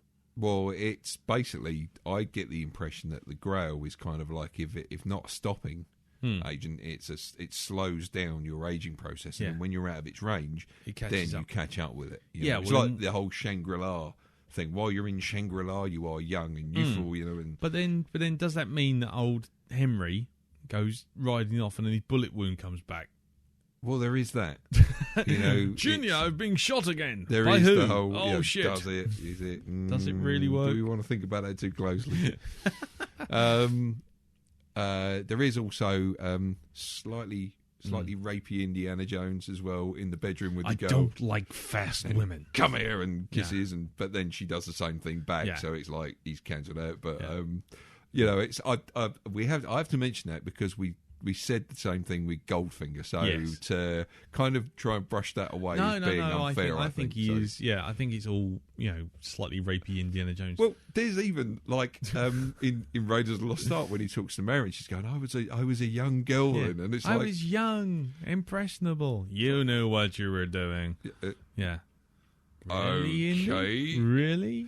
let's sweep that Yeah, under the carpet.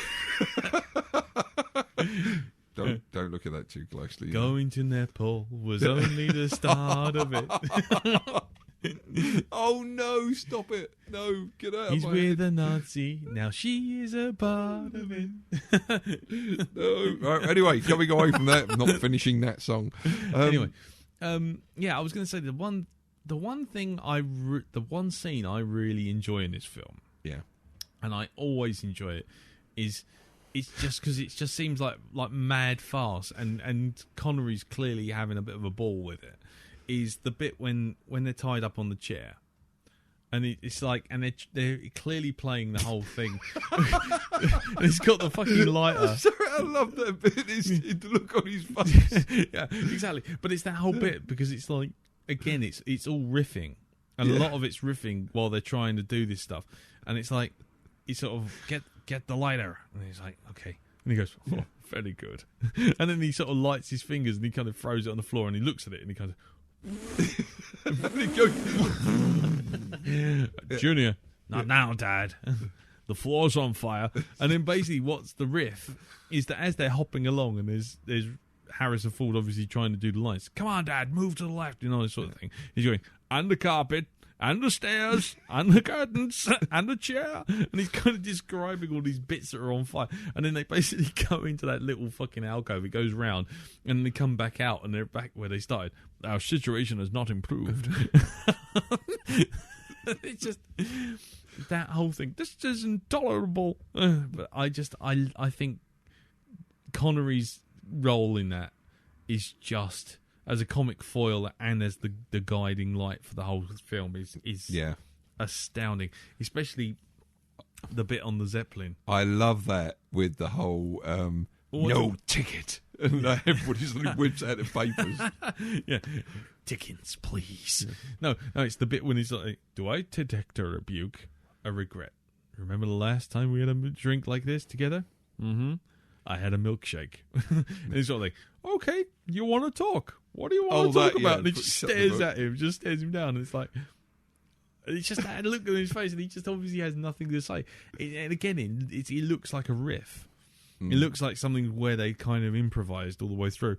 And it just, for that, it feels lighter than Temple of Doom. It feels probably a lot lighter than Raiders of the Lost Ark as well, which probably undermines it a little bit because the hard-boiled action humour from Raiders, it kind of pulls its punches a bit here. But I don't think it pulls it too much. I think there's still... for me personally, Raiders is probably the best film. It's like, without a doubt, it's a real good, two-fisted action thing going on there. Good, such a great sort of boys' own type of adventure. But I still feel as though, this could have gone a lot worse. This could have been totally soft. This could have been a fucking Taken 2.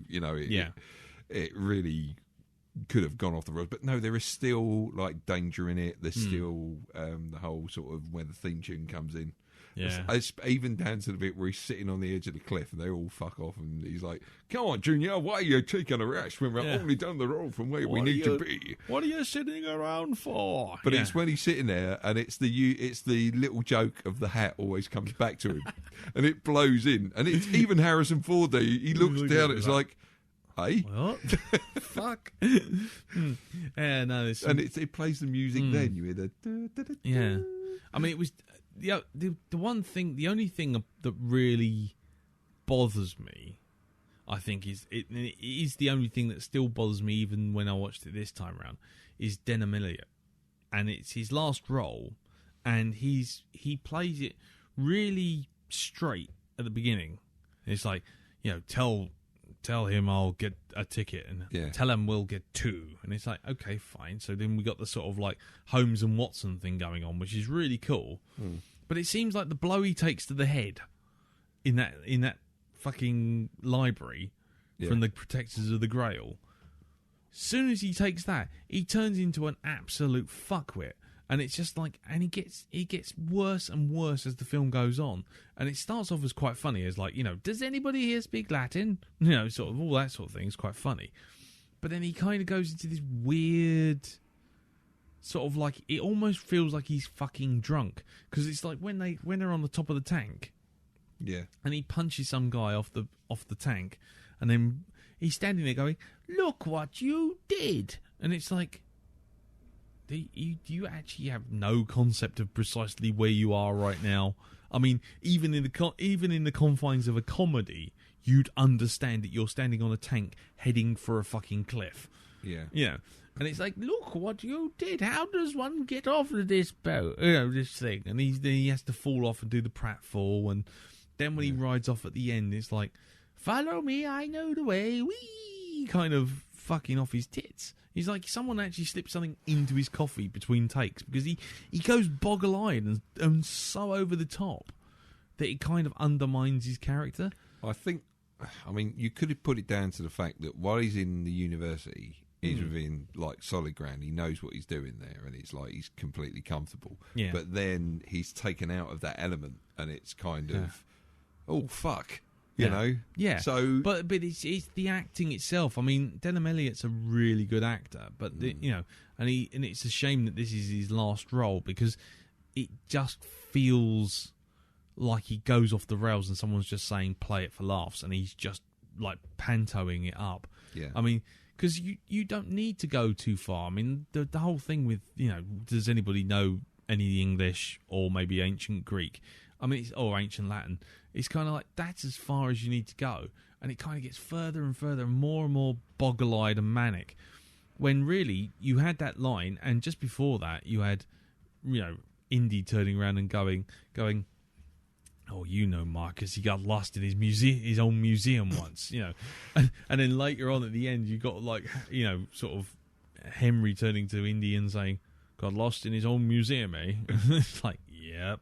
And then they have to ride off and get him. I mean, that's it. That's all you need to know. He's bumbling. But the thing, like when they're in the Grail room and this gun comes out and he kind of goes cross-eyed to look at the gun, and the gun sort of gestures him to move, and he kind of does this kind of rocking his head backwards and forwards as if he's following the gun. It feels like it's overdone. Yeah. When the rest of the humour is so well played, especially the stuff with Connery and fucking Ford. It was just, that stuff was just amazing. That's the sort of thing that has me just sitting on the sofa going, oh, this is so good. It's like, oh, I thought you were one of them. They usually come through the doors, Dad. Oh, it breaks the heart. No, I'm all right. See, it's Ming Dynasty. Fake. It's fake. Yeah, so, it just, all the humour is really well done. It's just Elliot's kind of let off the rails, and the fucking Knight, I don't know what he was doing. I mean, I don't know. I think Sebastian Shaw wasn't available after his Return of the Jedi stint. Yeah, to turn up and just look stately and noble and old. It's just like, what? That was that's not comedy. He's lifted his sword up and fallen over, and the music goes dum dum dum dum dum, and it's like, oh no, not right now. They needed John Cleese in there, I think. Yeah, exactly the same outfit he was wearing in Holy Grail. Exactly, yeah. He's fucking comes running in with some coconuts and sort of kicks ass. But what is the weight of a laden swallow? Yeah, African. I want to know. Oh, exactly. What is your favourite colour? Blue, green. No. Oh. Anyway, getting off the track. So, overall, I would say I really, really like this film.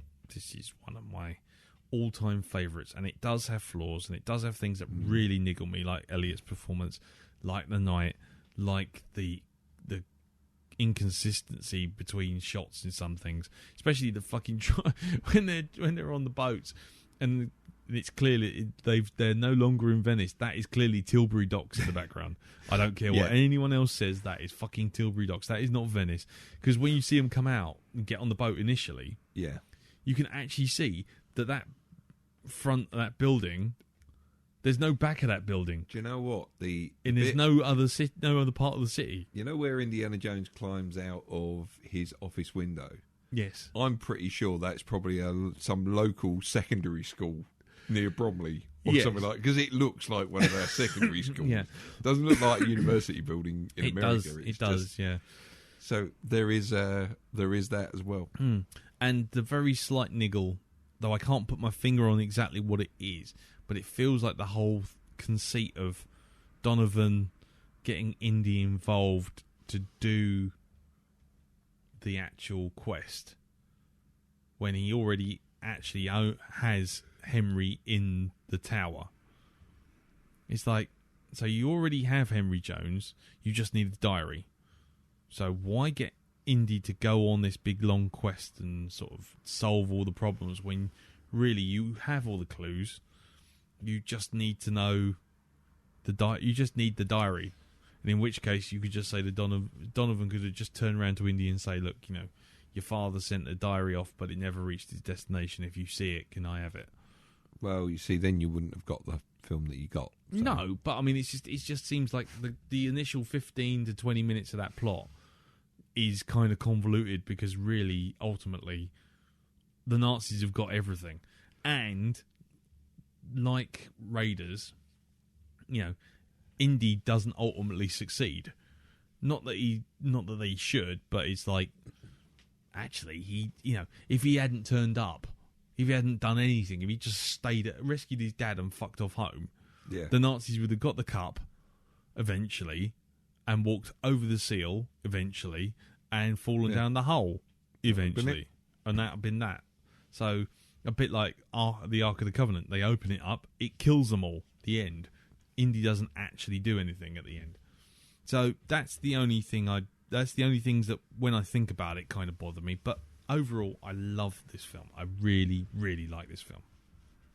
Shall we do some feedback? Can I just say, yes. Anybody who's thinking of going out and getting us on Blu-ray, by the way, if you can get hold of the complete adventures of Indiana Jones on Blu-ray, you will not be disappointed by the transfer. Oh, it looks fucking gorgeous. It is superb. There are one or two bits where, and these are very, very few and far between in each of the films, or from the two that I saw, Raiders and, of course, the Last Crusade, where it's like, you look at it, it's one scene, only lasts for, or a couple of scenes, only lasts for a couple of seconds, you think, well, that didn't work very well on transferring that to Blu-ray. No.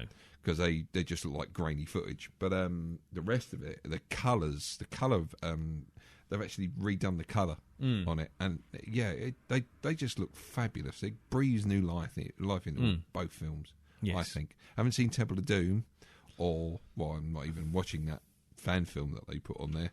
No, the Crystal Skullfuck or whatever it was called. I don't know.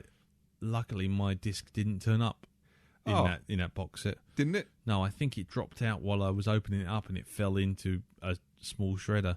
Oh dear! It's terrible. What a shame! I have no idea what it is now. You didn't beat it to death with its own shoe. No, I did throw it under a bus. No. But anyway, there you go. Shall we do some feedback? Yeah, go on in. Okay, go for it. Right, okay, so first piece of feedback is from Sean McGowan of the Question Podcast, which you can find at thequestion.com. Yes. Or is it thequestionpodcast.com? Don't ask me, I'm useless with fucking almighty. email addresses. I'm fucking rubbish at this. Thequestionpodcast.com. You can find them on iTunes and you can find them on the Rogue 2 network. Yes. So there you go. And so Sean writes, hey guys, very quick feedback. Indiana Jones and the Last Crusade is not the best of the trilogy, and it is a trilogy. Don't let anyone say any different. But it is the most fun. It's silly, even a bit camp at times, but never crosses the line into cheeseball territory, at least in my humble opinion. A great way to end the franchise and Indy, Dad, Sulla, and Marcus all riding off into the sunset. I repeat, great way to end a franchise. Peace out, Sean. There you go. Thank you very much for that, Sean. Excellent. Cheers, dude. Next piece of feedback, which you can read out, is from Martin Thompson. Martin Thompson. There you go. Go geese. Right, he says, hello, fellows. Hello. Hello. I tried sending this to the Marx Brothers first, but they never answered for some mailed reason. it to the Marx Brothers. So I'm sending it to you two. This is the second time I've seen Indiana Jones and the Last Crusade in as many years, and I will probably place it as my second favourite. Sure, Sean is wonderful as Indy's dad, and the banter between the pair is brilliant. So many quotable lines. Some sequences went on too long, but overall this is a hugely enjoyable film, and the in-jokes never get too much. Although, why does Indy emulate the style of the adventurer he meets as a young boy? He must hate the guy, and yet obviously he keeps his hat. Despite being made 4 years apart, this is a very different action film to last week's Commando. Although I'm surprised the Jones boys didn't try sneaking out of the toilet on the airship onto the handy plane. I would say that I'm looking forward to next week's, but then I know we must all face it. We must all face it sometime during the next 7 days, and it's not going to be pretty. Oh, no. Less a shit covered goggles, more a mountain of shit with some goggles hidden deep inside. Yeah, good luck with that. Get the goggle detector out. Probably guided by an old knight. Cheers, Martin. Thank you very much for that, Martin. Thank you, Martin. Yeah, we didn't mention River Phoenix.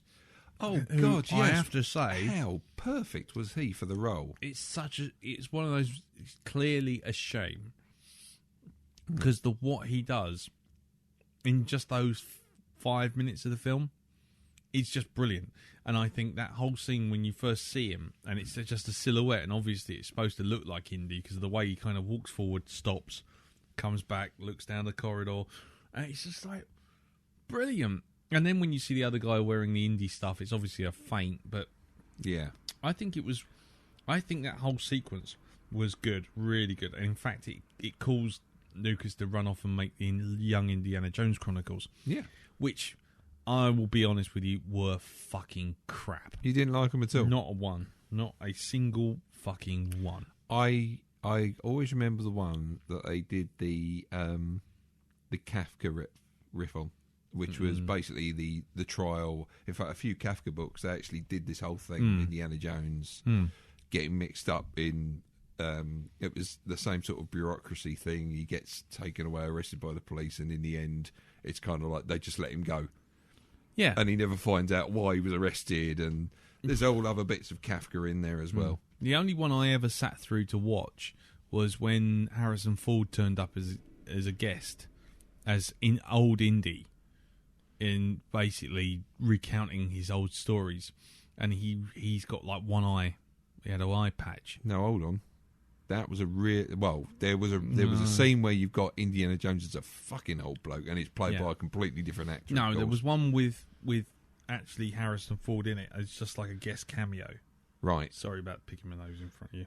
Right, you didn't have to say that, Lee, and let everybody else know. But they know that now.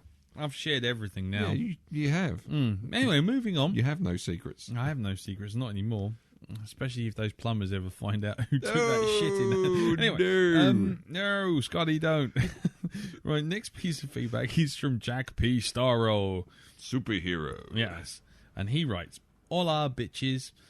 Yeah, this will be a dodgy one for me because I'm operating from memory. Bunker have shunned me if it's a technical transgression.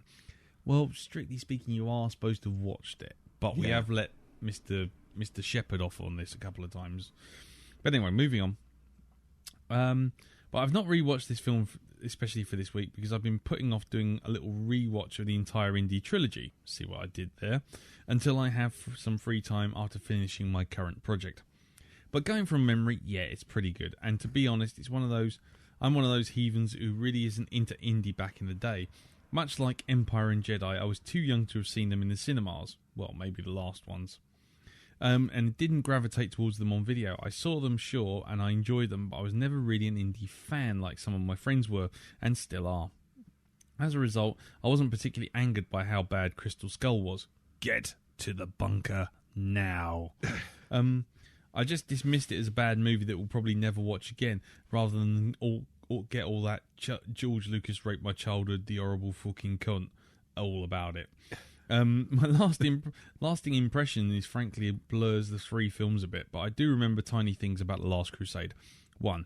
I had no idea that Kevin Smith was referencing this film in Dogma when he throws a bitch off the train and says, "No ticket," to a startled passenger. Choosing the wrong grail seems to have roughly the similar consequences to looking in the Ark of the Covenant. I think I preferred having a bit of heart-ripping out by the way of variety in my gruesome supernatural deaths, but yeah, God is a bit of a bastard in these films, eh? Sean Connery is awesome. Yes, I named you after the dog. Which is actually technically not correct. He named himself after the dog. But there you go. Sorry, Jack. Anyway, I know it's hazy memory, so I can let him off. Even as a just a little bit of trivia. Yeah. That dog that you see in there is the same dog that George Lucas used to have himself, and he based Chewbacca on. Yeah, Marmot, isn't it, or something like that? Something like that. Yeah, but it looks nothing like Chewbacca. But I don't know why. I think he did have a dog called Chewbacca. I think that was the whole point. I think that was his dog's name. Right, because if you look on the extras, or the dog might have been called Indiana. It shows a picture of George Lucas, black and white photograph of him as a younger man with the dog. Exactly the same. I don't know if it's the actual dog that was there, but it's almost the exact same sort of. Yeah, it's a nice breed. dog. It's a nice dog. It is. It's lovely. Back to Jack. Sorry. That's all right. Blackdog Crofts edition. Yes. No, sorry. There's an acid flashback type thing going on there. Jack says, even as a child, I remember thinking that the invisible bridge thing was bullshit. If it was explicitly magical, I'd have no problem. But even from a narrow viewpoint, it seems like a heap of shite that the notion of clever camouflage could ever completely overcome parallax error, or whatever the fuck you call that principle that objects is in the foreground, visually tracking a different rate to the background. Yeah, bollocks. Give me a giant rolling stone ball any day. That's it. I'm out. See, I can do kind of short ones if I have nothing actually to say. Cheers, Jack. P.S. I've noticed something very disturbing from looking at the photos on the Facebook group. Why does Lee look like he should sound like he should have Darren's voice? And how come Darren looks like exactly the way Lee sounds? It's all very confusing and very unsettling. I can only surmise that Mr. Jim Moon has used his eldritch powers of his unholy library to swap your bodies, and then done a Satan-like mind wipe with the rest of us so that no one actually remembers the way it should have been. This feels like this must be set right somehow. It's been a long week, Jack, hasn't it? It's been a very long week. Go home, Jack. You're drunk. Anyway, thank you very much for that, Jack. I don't know about that whole voice thing.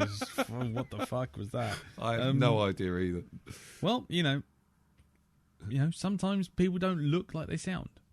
I personally think Jack is obviously doing some experimental imbibing to keep himself awake during his researches. Yes. Yeah, don't drink the bong water, Jack. That's the clue.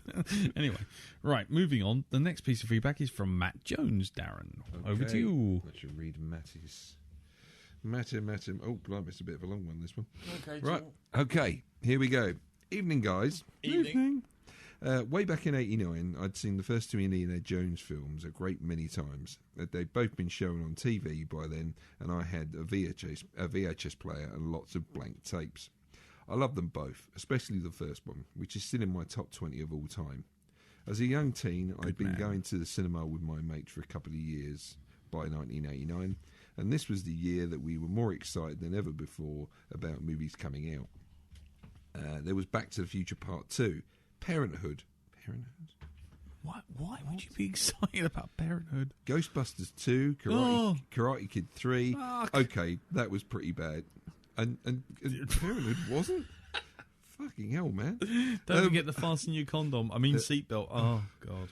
Okay, that was pretty bad. And Sir Timothy's more adult Bond film, License to Kill, yes. However, the two films that you just could not avoid that year, and I saw them at the cinema at least twice, were Burton's Batman and this week's Rose-Tinted Specs, Indiana Jones and The Last Crusade. So, does it still hold up today? The answer is a resounding hell yeah! Yes! The usual opening adventure The usual opening adventure in this film is much longer than usual, with an extended sequence introducing River Phoenix as a young Indy, which shows you how he got his familiar traits before the transition to Harrison Ford, still chasing the same artifact a couple of decades later. Also, the bit with the whip as well, where he gives a little scar on the chin. So nice. Like it belongs in a museum. So do you. All of this is done very well, but then the real adventure begins, the quest for the Holy Grail. Once Ford teams up with the awesome Mr. Connery as Henry Sr., it's a hugely entertaining ride with bike. With bike, plane and tank chases and brilliant chemistry between the two leads, all enhanced by yet another great John Williams score. You've no doubt quoted most of the funny and memorable lines, so I won't go into them here. Oh, I don't know. But there are a lot. It's okay. Feel free. Yeah. Unleash your inner quotation device. machine. I'm fitted with a quotation device. Jesus Christ, the amount of times we watch things like Aliens and somebody mentions that and then fucking quote-a-thon. That's it. You know what? Yeah, just one day I'll quote Aliens on Facebook and there won't be 65 replies by the time I get back to the computer. Exactly. In addition to this, we have the ultimate villains, the Nazis, back with Julian Glover and Michael Byrne doing a fine job. And amusingly for the time, Mr. Bronson from Grange Hill as Adolf Hitler, which is a great scene in itself. Alison Doody isn't bad as the obligatory love interest, although she's no Marion Ravenwood. No. But this time there's a twist fairly early on as she's revealed to be in league with the enemy. It all ends with Indy's race against time to save his father and solve the challenges set up to reach the Cup of Christ. Incidentally, I've learned recently that the gun that Donovan shoots Henry with is a Bond staple, the Walter PPK, which is a nice touch, especially for a Bond fanatic like me. Of course, Indy succeeds in saving Henry, and after Donovan's throwback to Raider's demise and a hilarious revelation about Indy's chosen name, they ride off into the sunset, a fitting end to the trilogy. Much more memorable than the film I won't mention for fear of Medcalf rage. Yes. The only really bad thing I can say about Last Crusade is the characterisation of Denham Elliott's Marcus Brody. There you go. Thank you.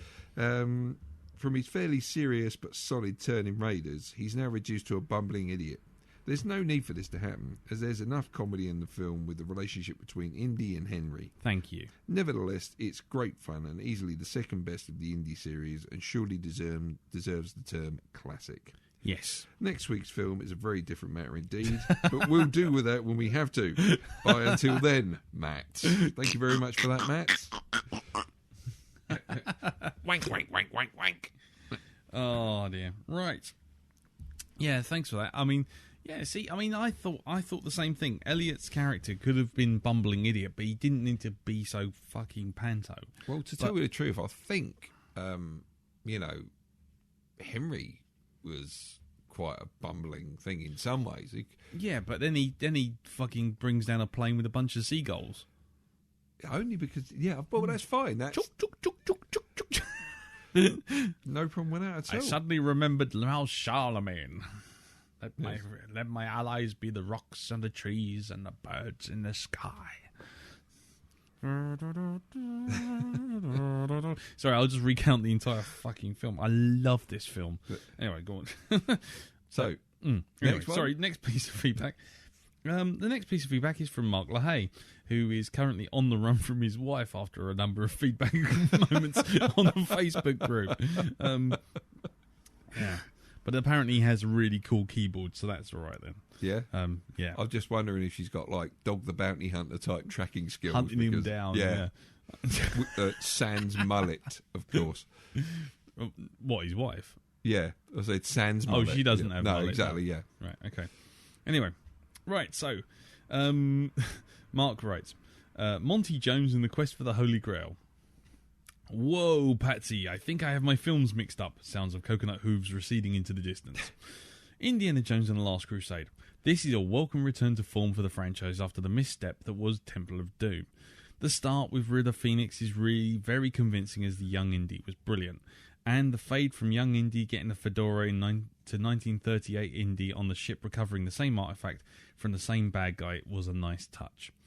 On the main story, the search for Henry Jones Sr. and by extension the Grail itself, the chemistry between Harrison Ford and Connery was spot on. Connery is slightly as a slightly unworldly academic thrust into his son's world of swashbuckling archaeology, was note perfect. Right from the start, where he's more concerned about the fact he's damaged a Ming vase than the fact he's brained his son with it until he realises it's fake. Through to shooting up the tail of his own biplane and declaring, "I'm sorry, son, they got us." Connery was arguably at his best, and let's not even mention the, "Well, I'm as human as the next man. I was the next man, Dad." Yeah, the father and son dynamic was well handled, right to the end where Elsa dies trying to reach the Grail. Then Indy almost goes the same way until his father finally calls him Indy rather than Junior, which has enough to jolt him back to his senses. The baddies were bad, in the right measure. The Nazis made you want to swear, and Hitler giving Indy his autograph was priceless, and Donovan as the nasty egotist who just got his just desserts. Though, did anyone else think he aged into being Doc Brown from Back to the Future before he died? He does, when all the hair grows long. My only real bum note of the whole thing was the night of the Crusade thing. Firstly, what did he eat for 700 years? He talked perfectly eligible modern English. Really? And, of course, you're telling me that Donovan would have guessed which... You're telling me that Donovan would have just guessed at which cup was the Grail? He would have gotten others to test each cup at gunpoint or tortured the truth out of the night. On the whole, though, it's a fantastic end to the Indiana Jones trilogy, with our heroes riding off into the sunset. What a bloody shame they went and made another. Footnote. Wouldn't it have been great if the knight had been all in black with the helmet on and said to Indy with, "None shall pass"? Thank you very much for that, Mark. And good luck. Yeah, cheers, dude. Yeah, good luck with any additional PC hardware you may or may not get. The next piece of feedback. don't, Mrs. Lay, leave him alone. He's okay. He's okay. He's coming out to play with us. Right. Anyway, moving on. Next one is from Ben Rush. Ben Rush. There you go. And he writes. Hello, gents. This is an easy one for me. The third and final indie film for me is perfect Sunday afternoon film. Is a perfect Sunday afternoon film, and will forever be one of my favourite films. So we'll leave this short and sweet. Thank you for the always great podcast. Cheers, guys. Ben Rush, sent from Yahoo Mail. All right, okay. Yeah. Who put that on the teleprompter? Yeah. Yes. Well, thank you very much for that, Ben. Thank you for sending it from Yahoo Mail. And belated congratulations as well, I believe. I think he got married, didn't he? He did, yes. Congratulations and jubilee. Somewhat late. Anyway, moving on. So thank you very much for that, Ben. Next piece of feedback is from Gareth Lloyd.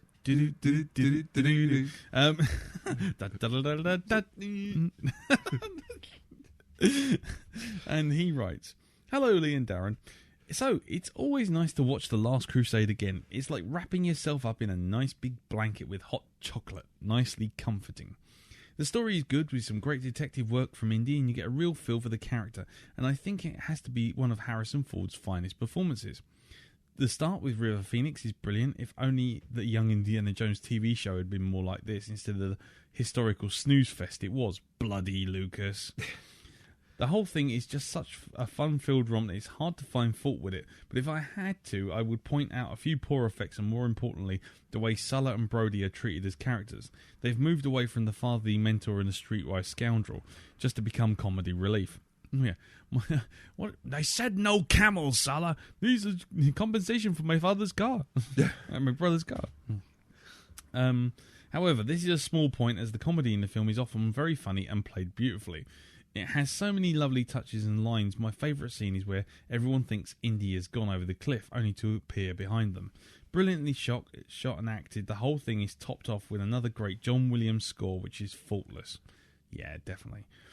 So, enough of my waffling. This is a great piece of entertainment, and I love all three. Yes, 3 of indie films. So, cheers, Gareth. Kind of detecting a theme here. We are, aren't we? Yeah, there we go. So, thank you very much for that. I have to say, the other thing I was just suddenly thinking was, looks like they got a 6-pound gun. They've got a tank. 6-pound gun. Get down, Junior. No, Dad, they can't reach us from here. And then you see the car explode behind them. See, it's another well-timed bit, that. They can't get us from here. That was my brother's car. Anyway, the last piece of written feedback is from Murray Christensen. Murray Christensen. Or Christensen. Okay, so Mary writes, hello chaps. Hello. So, the second best indie film, Indiana Jones film, eh? Yeah. Top stuff. I never realised there were people who didn't like this film. I understood the animosity towards Temple of Doom, but The Last Crusade was fun. So, in addition to my critic hat, I added my grumpy socks and started and watched the film. So, negative points. The intro featuring young Indy is pretty superfluous. I still enjoyed it, but it doesn't add much to the story. I think it's more to do with Indiana Jones's character and trying to show you where he gets, his look and. Well, it's also the one interesting thing that people often forget is the fact is it's the first introduction to his father and the way his father's treating him. Yes, he comes as well. in through the door, he's got all this shit going on, and his dad just says, "You can wait, Junior. Count to 10 in Latin." Exactly. Yeah. So I think it's. Yeah, it's not as throwaway as you would think. But yeah, go on, carry on. But anyway, he says again, I still enjoyed it, but it didn't add much to the story. We didn't need to see that very busy day when Indy gained all of his character ticks. Perhaps if the evil man from Del Monte bloke had been one of the main baddies in it, it would have been more useful scene setting up the nemesis. The film is also played much more for laughs, be it the bickering Jones boys or the bumbling Marcus. There is a lot of comedy. But now, begone critic hat. Away with you, grumpy socks. While inferior to Raiders, it's bloody good fun. The comedy works and doesn't grate. Connery and Ford bounce off each other nicely, and the story keeps your attention. The set pieces are exciting, and while some of the effects are a bit was it shugly? Shugly? Shonky, probably. No, it says shugly. A bit shugly. Shoddy. No, shugly. That's what it says. Okay, it's a typo. Particularly the obvious matte lines in the general FX work is pretty. Particularly the obvious matte lines in general FX work is pretty good. So, not up to the standard of Raiders, it is better than Temple of Doom, and there are no other Indiana Jones films. It sits happily in the middle. And as there are no other Indiana Jones films, it sits happily in the middle. As always, enjoying the podcast, so don't stay up too late. Bring on Transformers 2, Murray Pieman Christensen. Oh, fuck. What have you done? Another fucking piece of... Where have you got that from? From the fucking icing. Oh, stop it. Anyway. Another piece of... There you go. Fucking spaghetti Shut in the up. icing. You're trying to kill me. Oh, fuck, I've kicked the fucking stand now. It's all gone horribly wrong. Dick. Anyway, right. Okay, so we got some MP3 feedback, and then we'll wrap it up. Yep. And we've also got one more piece of written feedback, but that's to do more with the cast. Yes. Do you want me to read that out? Yeah, go on then. Well, it's feedback, so what the hell, do it. Okay. Yeah, this piece of feedback isn't actually about Indiana Jones, per se, but I was supposed to read this at the beginning of the cast, completely forgot, didn't think I'd get it out of the way, and then I thought we'd do the MP3, and then I suddenly thought, oh shit, got to do this piece of feedback. Yep. I mentioned it on the Facebook group because it brought up a few points, and I wanted to just, it's not often we get feedback about the cast itself. Yep. So I'm just going to read it out. I'm going to skip the suggestions. This is from a guy or a girl whose email, it just kind of implies that the name is Juno First. And Juno, welcome. Thank you for the feedback. Indeed. The feedback kind of goes like this. Lads, I hear a great singing voice. There's a bunch of money in singing Sweet Caroline and being a tribute band singer. Not joking around. 1,000 to 2,000 per show here in Canada and in the USA. I'm getting the air tickets right now. I was going to say, brackets, more than podcasting. Ouch. Anyway, I love the added cheese and the Sweet Caroline and the little Metallica-style singing stuff. All fun stuff. He then goes on to talk about which films we'd be reviewing as firsts, and there are some good choices in here, I will say, but we'll leave them until we come to those to one stick them side. to one side. But the thing that kind of sparked the Facebook moment was the next bit, which is after his suggestions. He goes, here's 2 suggestions about the podcast that I'd like to offer up. Number 1, placing the main review first, using cut and paste to really make the older shows more appealing. Then, new listeners would hear the review and then the feedback and then stick around for the rest of the stuff being discussed. Consume TV and film details, comedy bits, etc. News and trailers would be the most stale part of the show and could almost become non-useful after a while. Right? Also, a separate TV pod, keeping it a pure film show, would attract TV people who care little for film. The next suggestion, show could be compressed down to 64 kilobits with 44 or 32 hertz, versus being rather huge in size as they are, and people in the UK, Canada and USA get billed for download amounts and metered. Links to other cool podcasts for reciprocal shout-outs would also be great. And he lists a load of podcasts. Now, I'm not going to shout them out now because I haven't listened to them, I'll be honest with you. And we wouldn't want to kind of get any return shout-outs on false pretenses.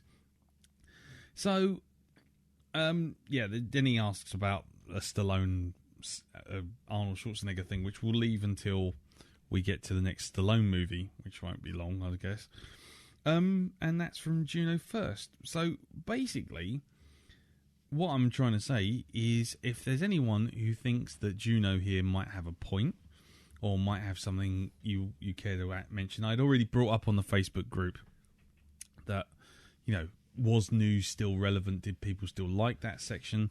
This is a podcast that you guys listen to as much as we make. So if there is anything you think you don't like or you think might be changed, we will always listen to the suggestions. Of course, if someone turns around and says that we have to just have Darren Diamond singing all the time, you can go, that would be great. You can go fuck yourself. But anyway, so just, if anyone else has any feedback on the cast itself, by all means send it in. Just don't have to just wait for the film. But if anything in Juno's little feedback suggestions there piques any interest, then bring it up on the Facebook group. We'll have a little chat about it. And the Facebook group is facebook.com/groups/the Blackdog Podcast. Right, okay, now we're back on track. Let's get back to the MP3 feedback. So the first one is Dave Giacola, who is going to give us a little bit of bullshit analysis about Indiana Jones. Now presenting Bullshit Analysis with your host, Evil Dave. Throughout the annals of storytelling, there has been one key moment of a hero's development: the elimination of the father. First, Kronos, god of time, castrated and slew his father, Uranus. In turn, the god Zeus slew his father, Kronos. This set a strong precedent for what would follow. The masculine hero of myth is typically an orphan. In Egyptian mythology, Horus avenges the death of his father, Osiris, at the hands of his uncle Set. This ultimately brings about the resurrection of the murdered god. Even in this modern age, the death of the father is instrumental and foundational with regards to the hero. DC Comics offers both Batman and Superman, each responding differently to having lost their fathers. Bruce Wayne at once avenges his father's murder by becoming a vigilante, while also continuing his father's philanthropic enterprises. A two-pronged defensive, if you will, against Gotham's criminal element. Meanwhile, Clark Kent receives small-town values from his foster father, which reinforce the more universal principles provided by his true father. Marvel's Spider-Man is perhaps the most steeped in the absence of a father. Not only is Peter Parker orphaned at a young age, he also loses his uncle at a pivotal moment in the young superhero's life. That loss changes the path Spider-Man chooses to follow. Even cartoons like Scooby-Doo avoid displaying or even mentioning the father. Instead, members of the mystery team meet with uncles played by a variety of guest stars. This all begs the question as to why the loss of the father is so important. In the tarot, the fourth card, the Emperor, is a father figure. He embodies leadership, tradition, and command. As long as the father lives, the hero is pressed under the father's thumb. In China, it was seen as petty to defy the father, as it opposed the rigid structure of Confucian society, a system known as filial piety, that is, a holy reverence towards the father. For the hero to branch out and become his own person, the father must first be slain. This frees the boy to become a man. In Freudian terms, the man must kill the boy. In this regard, the hero, once represented as a fool, assumes the role of emperor. It is a tricky prospect, then, when a hero confronts his father. Star Wars managed to walk this line well as Luke, having thought his father was murdered, comes to find his nemesis is his father. He then must confront Darth Vader, or Dark Father,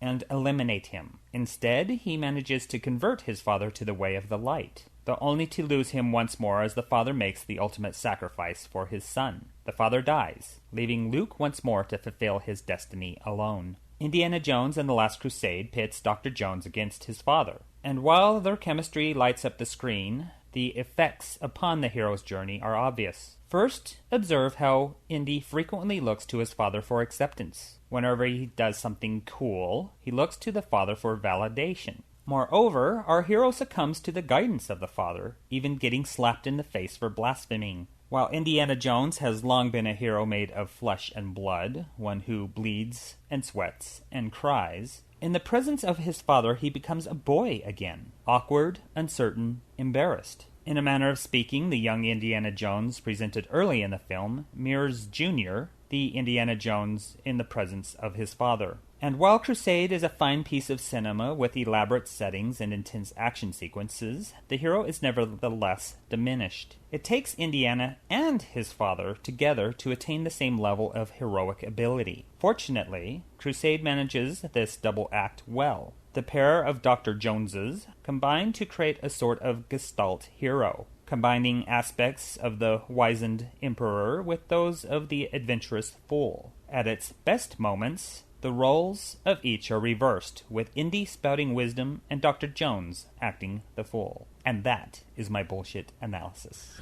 Thank you, Dr. Bullshit. Sorry, thank you, Dr. Dave. My name's Dr. Bullshit. Yeah, welcome to Dr. Bullshit's analysis. No, so thank you very much for that, Dave. Initially, I thought you were actually describing the plot to God of War on the PS3, but but you got there. It's good. It's good work. And yes, I'm not clever enough or awake enough to combat any of the points brought up there, except for no, I can't do that. No, I was going to say no. That doesn't make sense. No, it's all right. Don't worry. Ignore me. Thank you very much, Dave. And obviously, if you want to hear more of Dave, not necessarily in his Dr. Bullshit role, you can hear him on the Inside Outcast, which you can find on geekplanetonline.com and on iTunes. Yes. Wow. Sorry, I'm just trolling through the whole father must die thing. Because obviously, yeah, that was actually it. The father goes to die, and then Indy actually strives to bring him back. Where does that end up? See? They complete the hero's quest together. Anyway, sorry, I suddenly came to me. All right. Next. Okay. Thank you very much for that, Dave. And moving on, we move on to our Friday drinking partner, who is Mr. Peter Organ, Reverend Peter Organ, who, as we've now come to understand, both doesn't really care about 80s intros music, 80s TV intro music, and also has a habit of falling asleep in a pub. Yes, but what was that thing we proved with? Yes, the point we proved with 80s TV shows is we can bore anyone with it. No, it's the fact that all you need to know about the show, right, is in the intro. Yes, and that's exactly. It. Does the job. Thank you very much. Yeah. But that'll be a discussion for another time. Yes, on a different kind of podcast, I guess. I think so. So, yes, Pete. Oh, by the way, I wonder if he still remembers what we asked him to perhaps do. Okay, go on. Let's. But see. Anyway, we'll see. Let's have a look. What's Mr. Pete, Reverend Pete, got to say. Hello? Hello? I suddenly remembered my Charlemagne. Whenever I heard that line, I had a big smile on my face. 1989 was a great year, you know. Batman and this. Excellent. Right. I enjoyed that summer, I tell you. And I really, really enjoyed Last Crusade. I mean, essentially, it's just Raiders of the Lost Ark, but with added Sean Connery. Yeah. But, wow. Yeah. I'm not complaining at that, because it's brilliant, isn't it? It is. It's really, really good. I love the fireplace scene with the chair. Yeah. There's some wonderful comic moments, aren't there? Yes. Yeah. About the only thing that isn't so good I can think of is the effects. Yeah. Which I seem to remember actually at the time not being that impressed by the Zeppelin effects and it seeming odd and unreal. And they haven't dated all that well. But it was 89 though. Is that what's the statute limitation? When was Jurassic Park? 92, I think. Ah, there we go then. So it's all right. Splendid. We can like Last Crusade. Excellent. Yeah, he's good. The kids like it too. Yeah, we introduced. It's the first one they've seen. I know that seems very odd. Either of the first two would have made some sense in either chronology, but we went for the third one because we thought it'd be less scary for them. We were wrong! We were, yes. The aging at the end. Oh, yeah. We spent ages pulling Leah down from the ceiling, so... We did, yes. that wasn't so good. No. A little longer before they get to see Raiders, I think, considering that's even gorier, if anything, at the end. Yeah. I had thought she'd be all right because it's only the baddie who gets it. Yeah. But she's still totally and utterly freaked. And she blamed us. She was really cross. Yes. Why did you let me see this? She says. I'm going to have bad dreams now. So there's our confession of child abuse for the evening. Yes. Excellent. Right, well, enjoy Transformers 2, guys. You're on your own. Yes. Yes, not doing that one. Bye. Bye. Bye. Bye. Yes. Interestingly, actually, I let Katie watch this on Sunday afternoon when we watched this. We snuggled up on the sofa and it was great fun. She really enjoyed it, and I find that if you warn them that something's coming at least a few seconds in advance, that will get you out of a whole heap of trouble because they actually cover their hands up. And you just say through the hands, he's getting really old really quickly. He's now dead. That's all you got to do. That gets you out of a whole heap of trouble. But to be quite honest, the comedy in it is enough to carry a lot of younger kids through. Yeah, because even watching grown-ups being turned into sort of kids by the fact that there are other grown-ups there it's a really good film for little ones of a certain age, probably about 8, I would say, even though it's a 12. So take that under advisement. I'm not the BBFC. What do you fuck you want?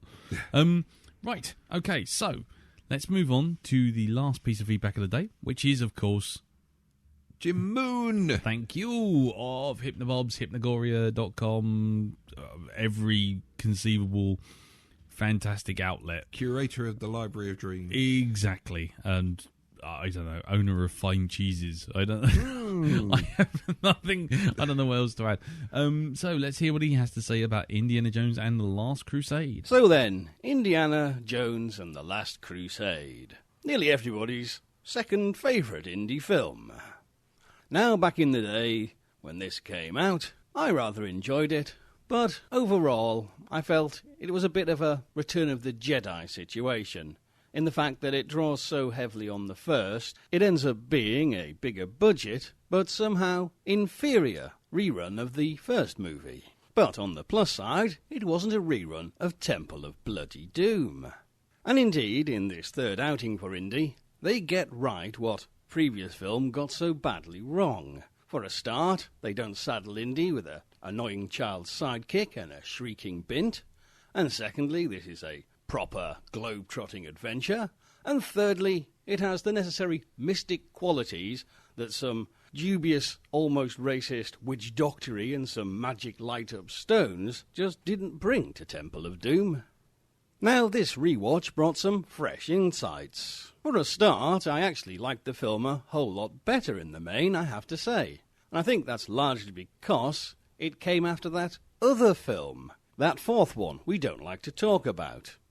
However, that is one of the good things about Crystal Skull, because that is so blatantly, badly rehashing elements in a very poor fashion that the borrowing in Last Crusade looks, well, not nearly as annoying as it was originally. And so now I see the shared elements between Raiders and Last Crusade more favourably as a continuation of theme, rather than just Jedi-style recycling that I initially thought on the first viewing back in the day. And on the whole, it makes a very nice closing chapter on the trilogy the franchise should have been. However, there was still one thing which niggled me then and niggles me now. And I know it's a problem a lot of people have with this movie, and that's the old knight at the end. Now, a lot of people say it's bad because they can't buy into it. But really, after we've seen the Holy Ghost and magic light-up stones, it's not really out of place in the Indiana Jones mythos. No, I think the problem isn't one of believability, it's more a case of poor execution. I mean, the Guardian of the Grail shouldn't be an old doddering fart. And after they built this huge impressive temple, you think the actual Chamber of the Grail itself would be a bit more impressive than a little room with a rock shelf in it. And this is where the film fell down originally, and it still, to a certain extent, fell down again this time. The big climax just isn't really that impressive. Aside from the lacklustre geriatric crusader and the rather pokey little room the Grail is housed in, I'm still not entirely sure why moving the Grail would suddenly cause the whole thing to collapse. And secondly, it struck me as a bit weird to have this marvellous, fabled treasure, the archaeological treasure of treasures, and then just drop it down a crack at the end. It doesn't sit right with me. The Grail should have been returned, not just left on a ledge somewhere. And the old knight shouldn't be raising his hand in farewell, he should be shaking his fist going, "You idiots, you've busted up my hood!"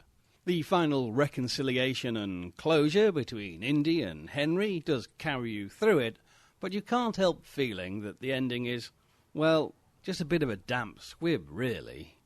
And I know you probably shouldn't really think about it, but this whole business that the Grail only has power in this little pokey hole, and once you move it past the Great Seal, everything falls apart and it's useless, rather does make the whole of the previous 2 hours chasing after it somewhat redundant. They could have let the Nazis go and get it and find it's a pile of old shite and not worth the bother, really.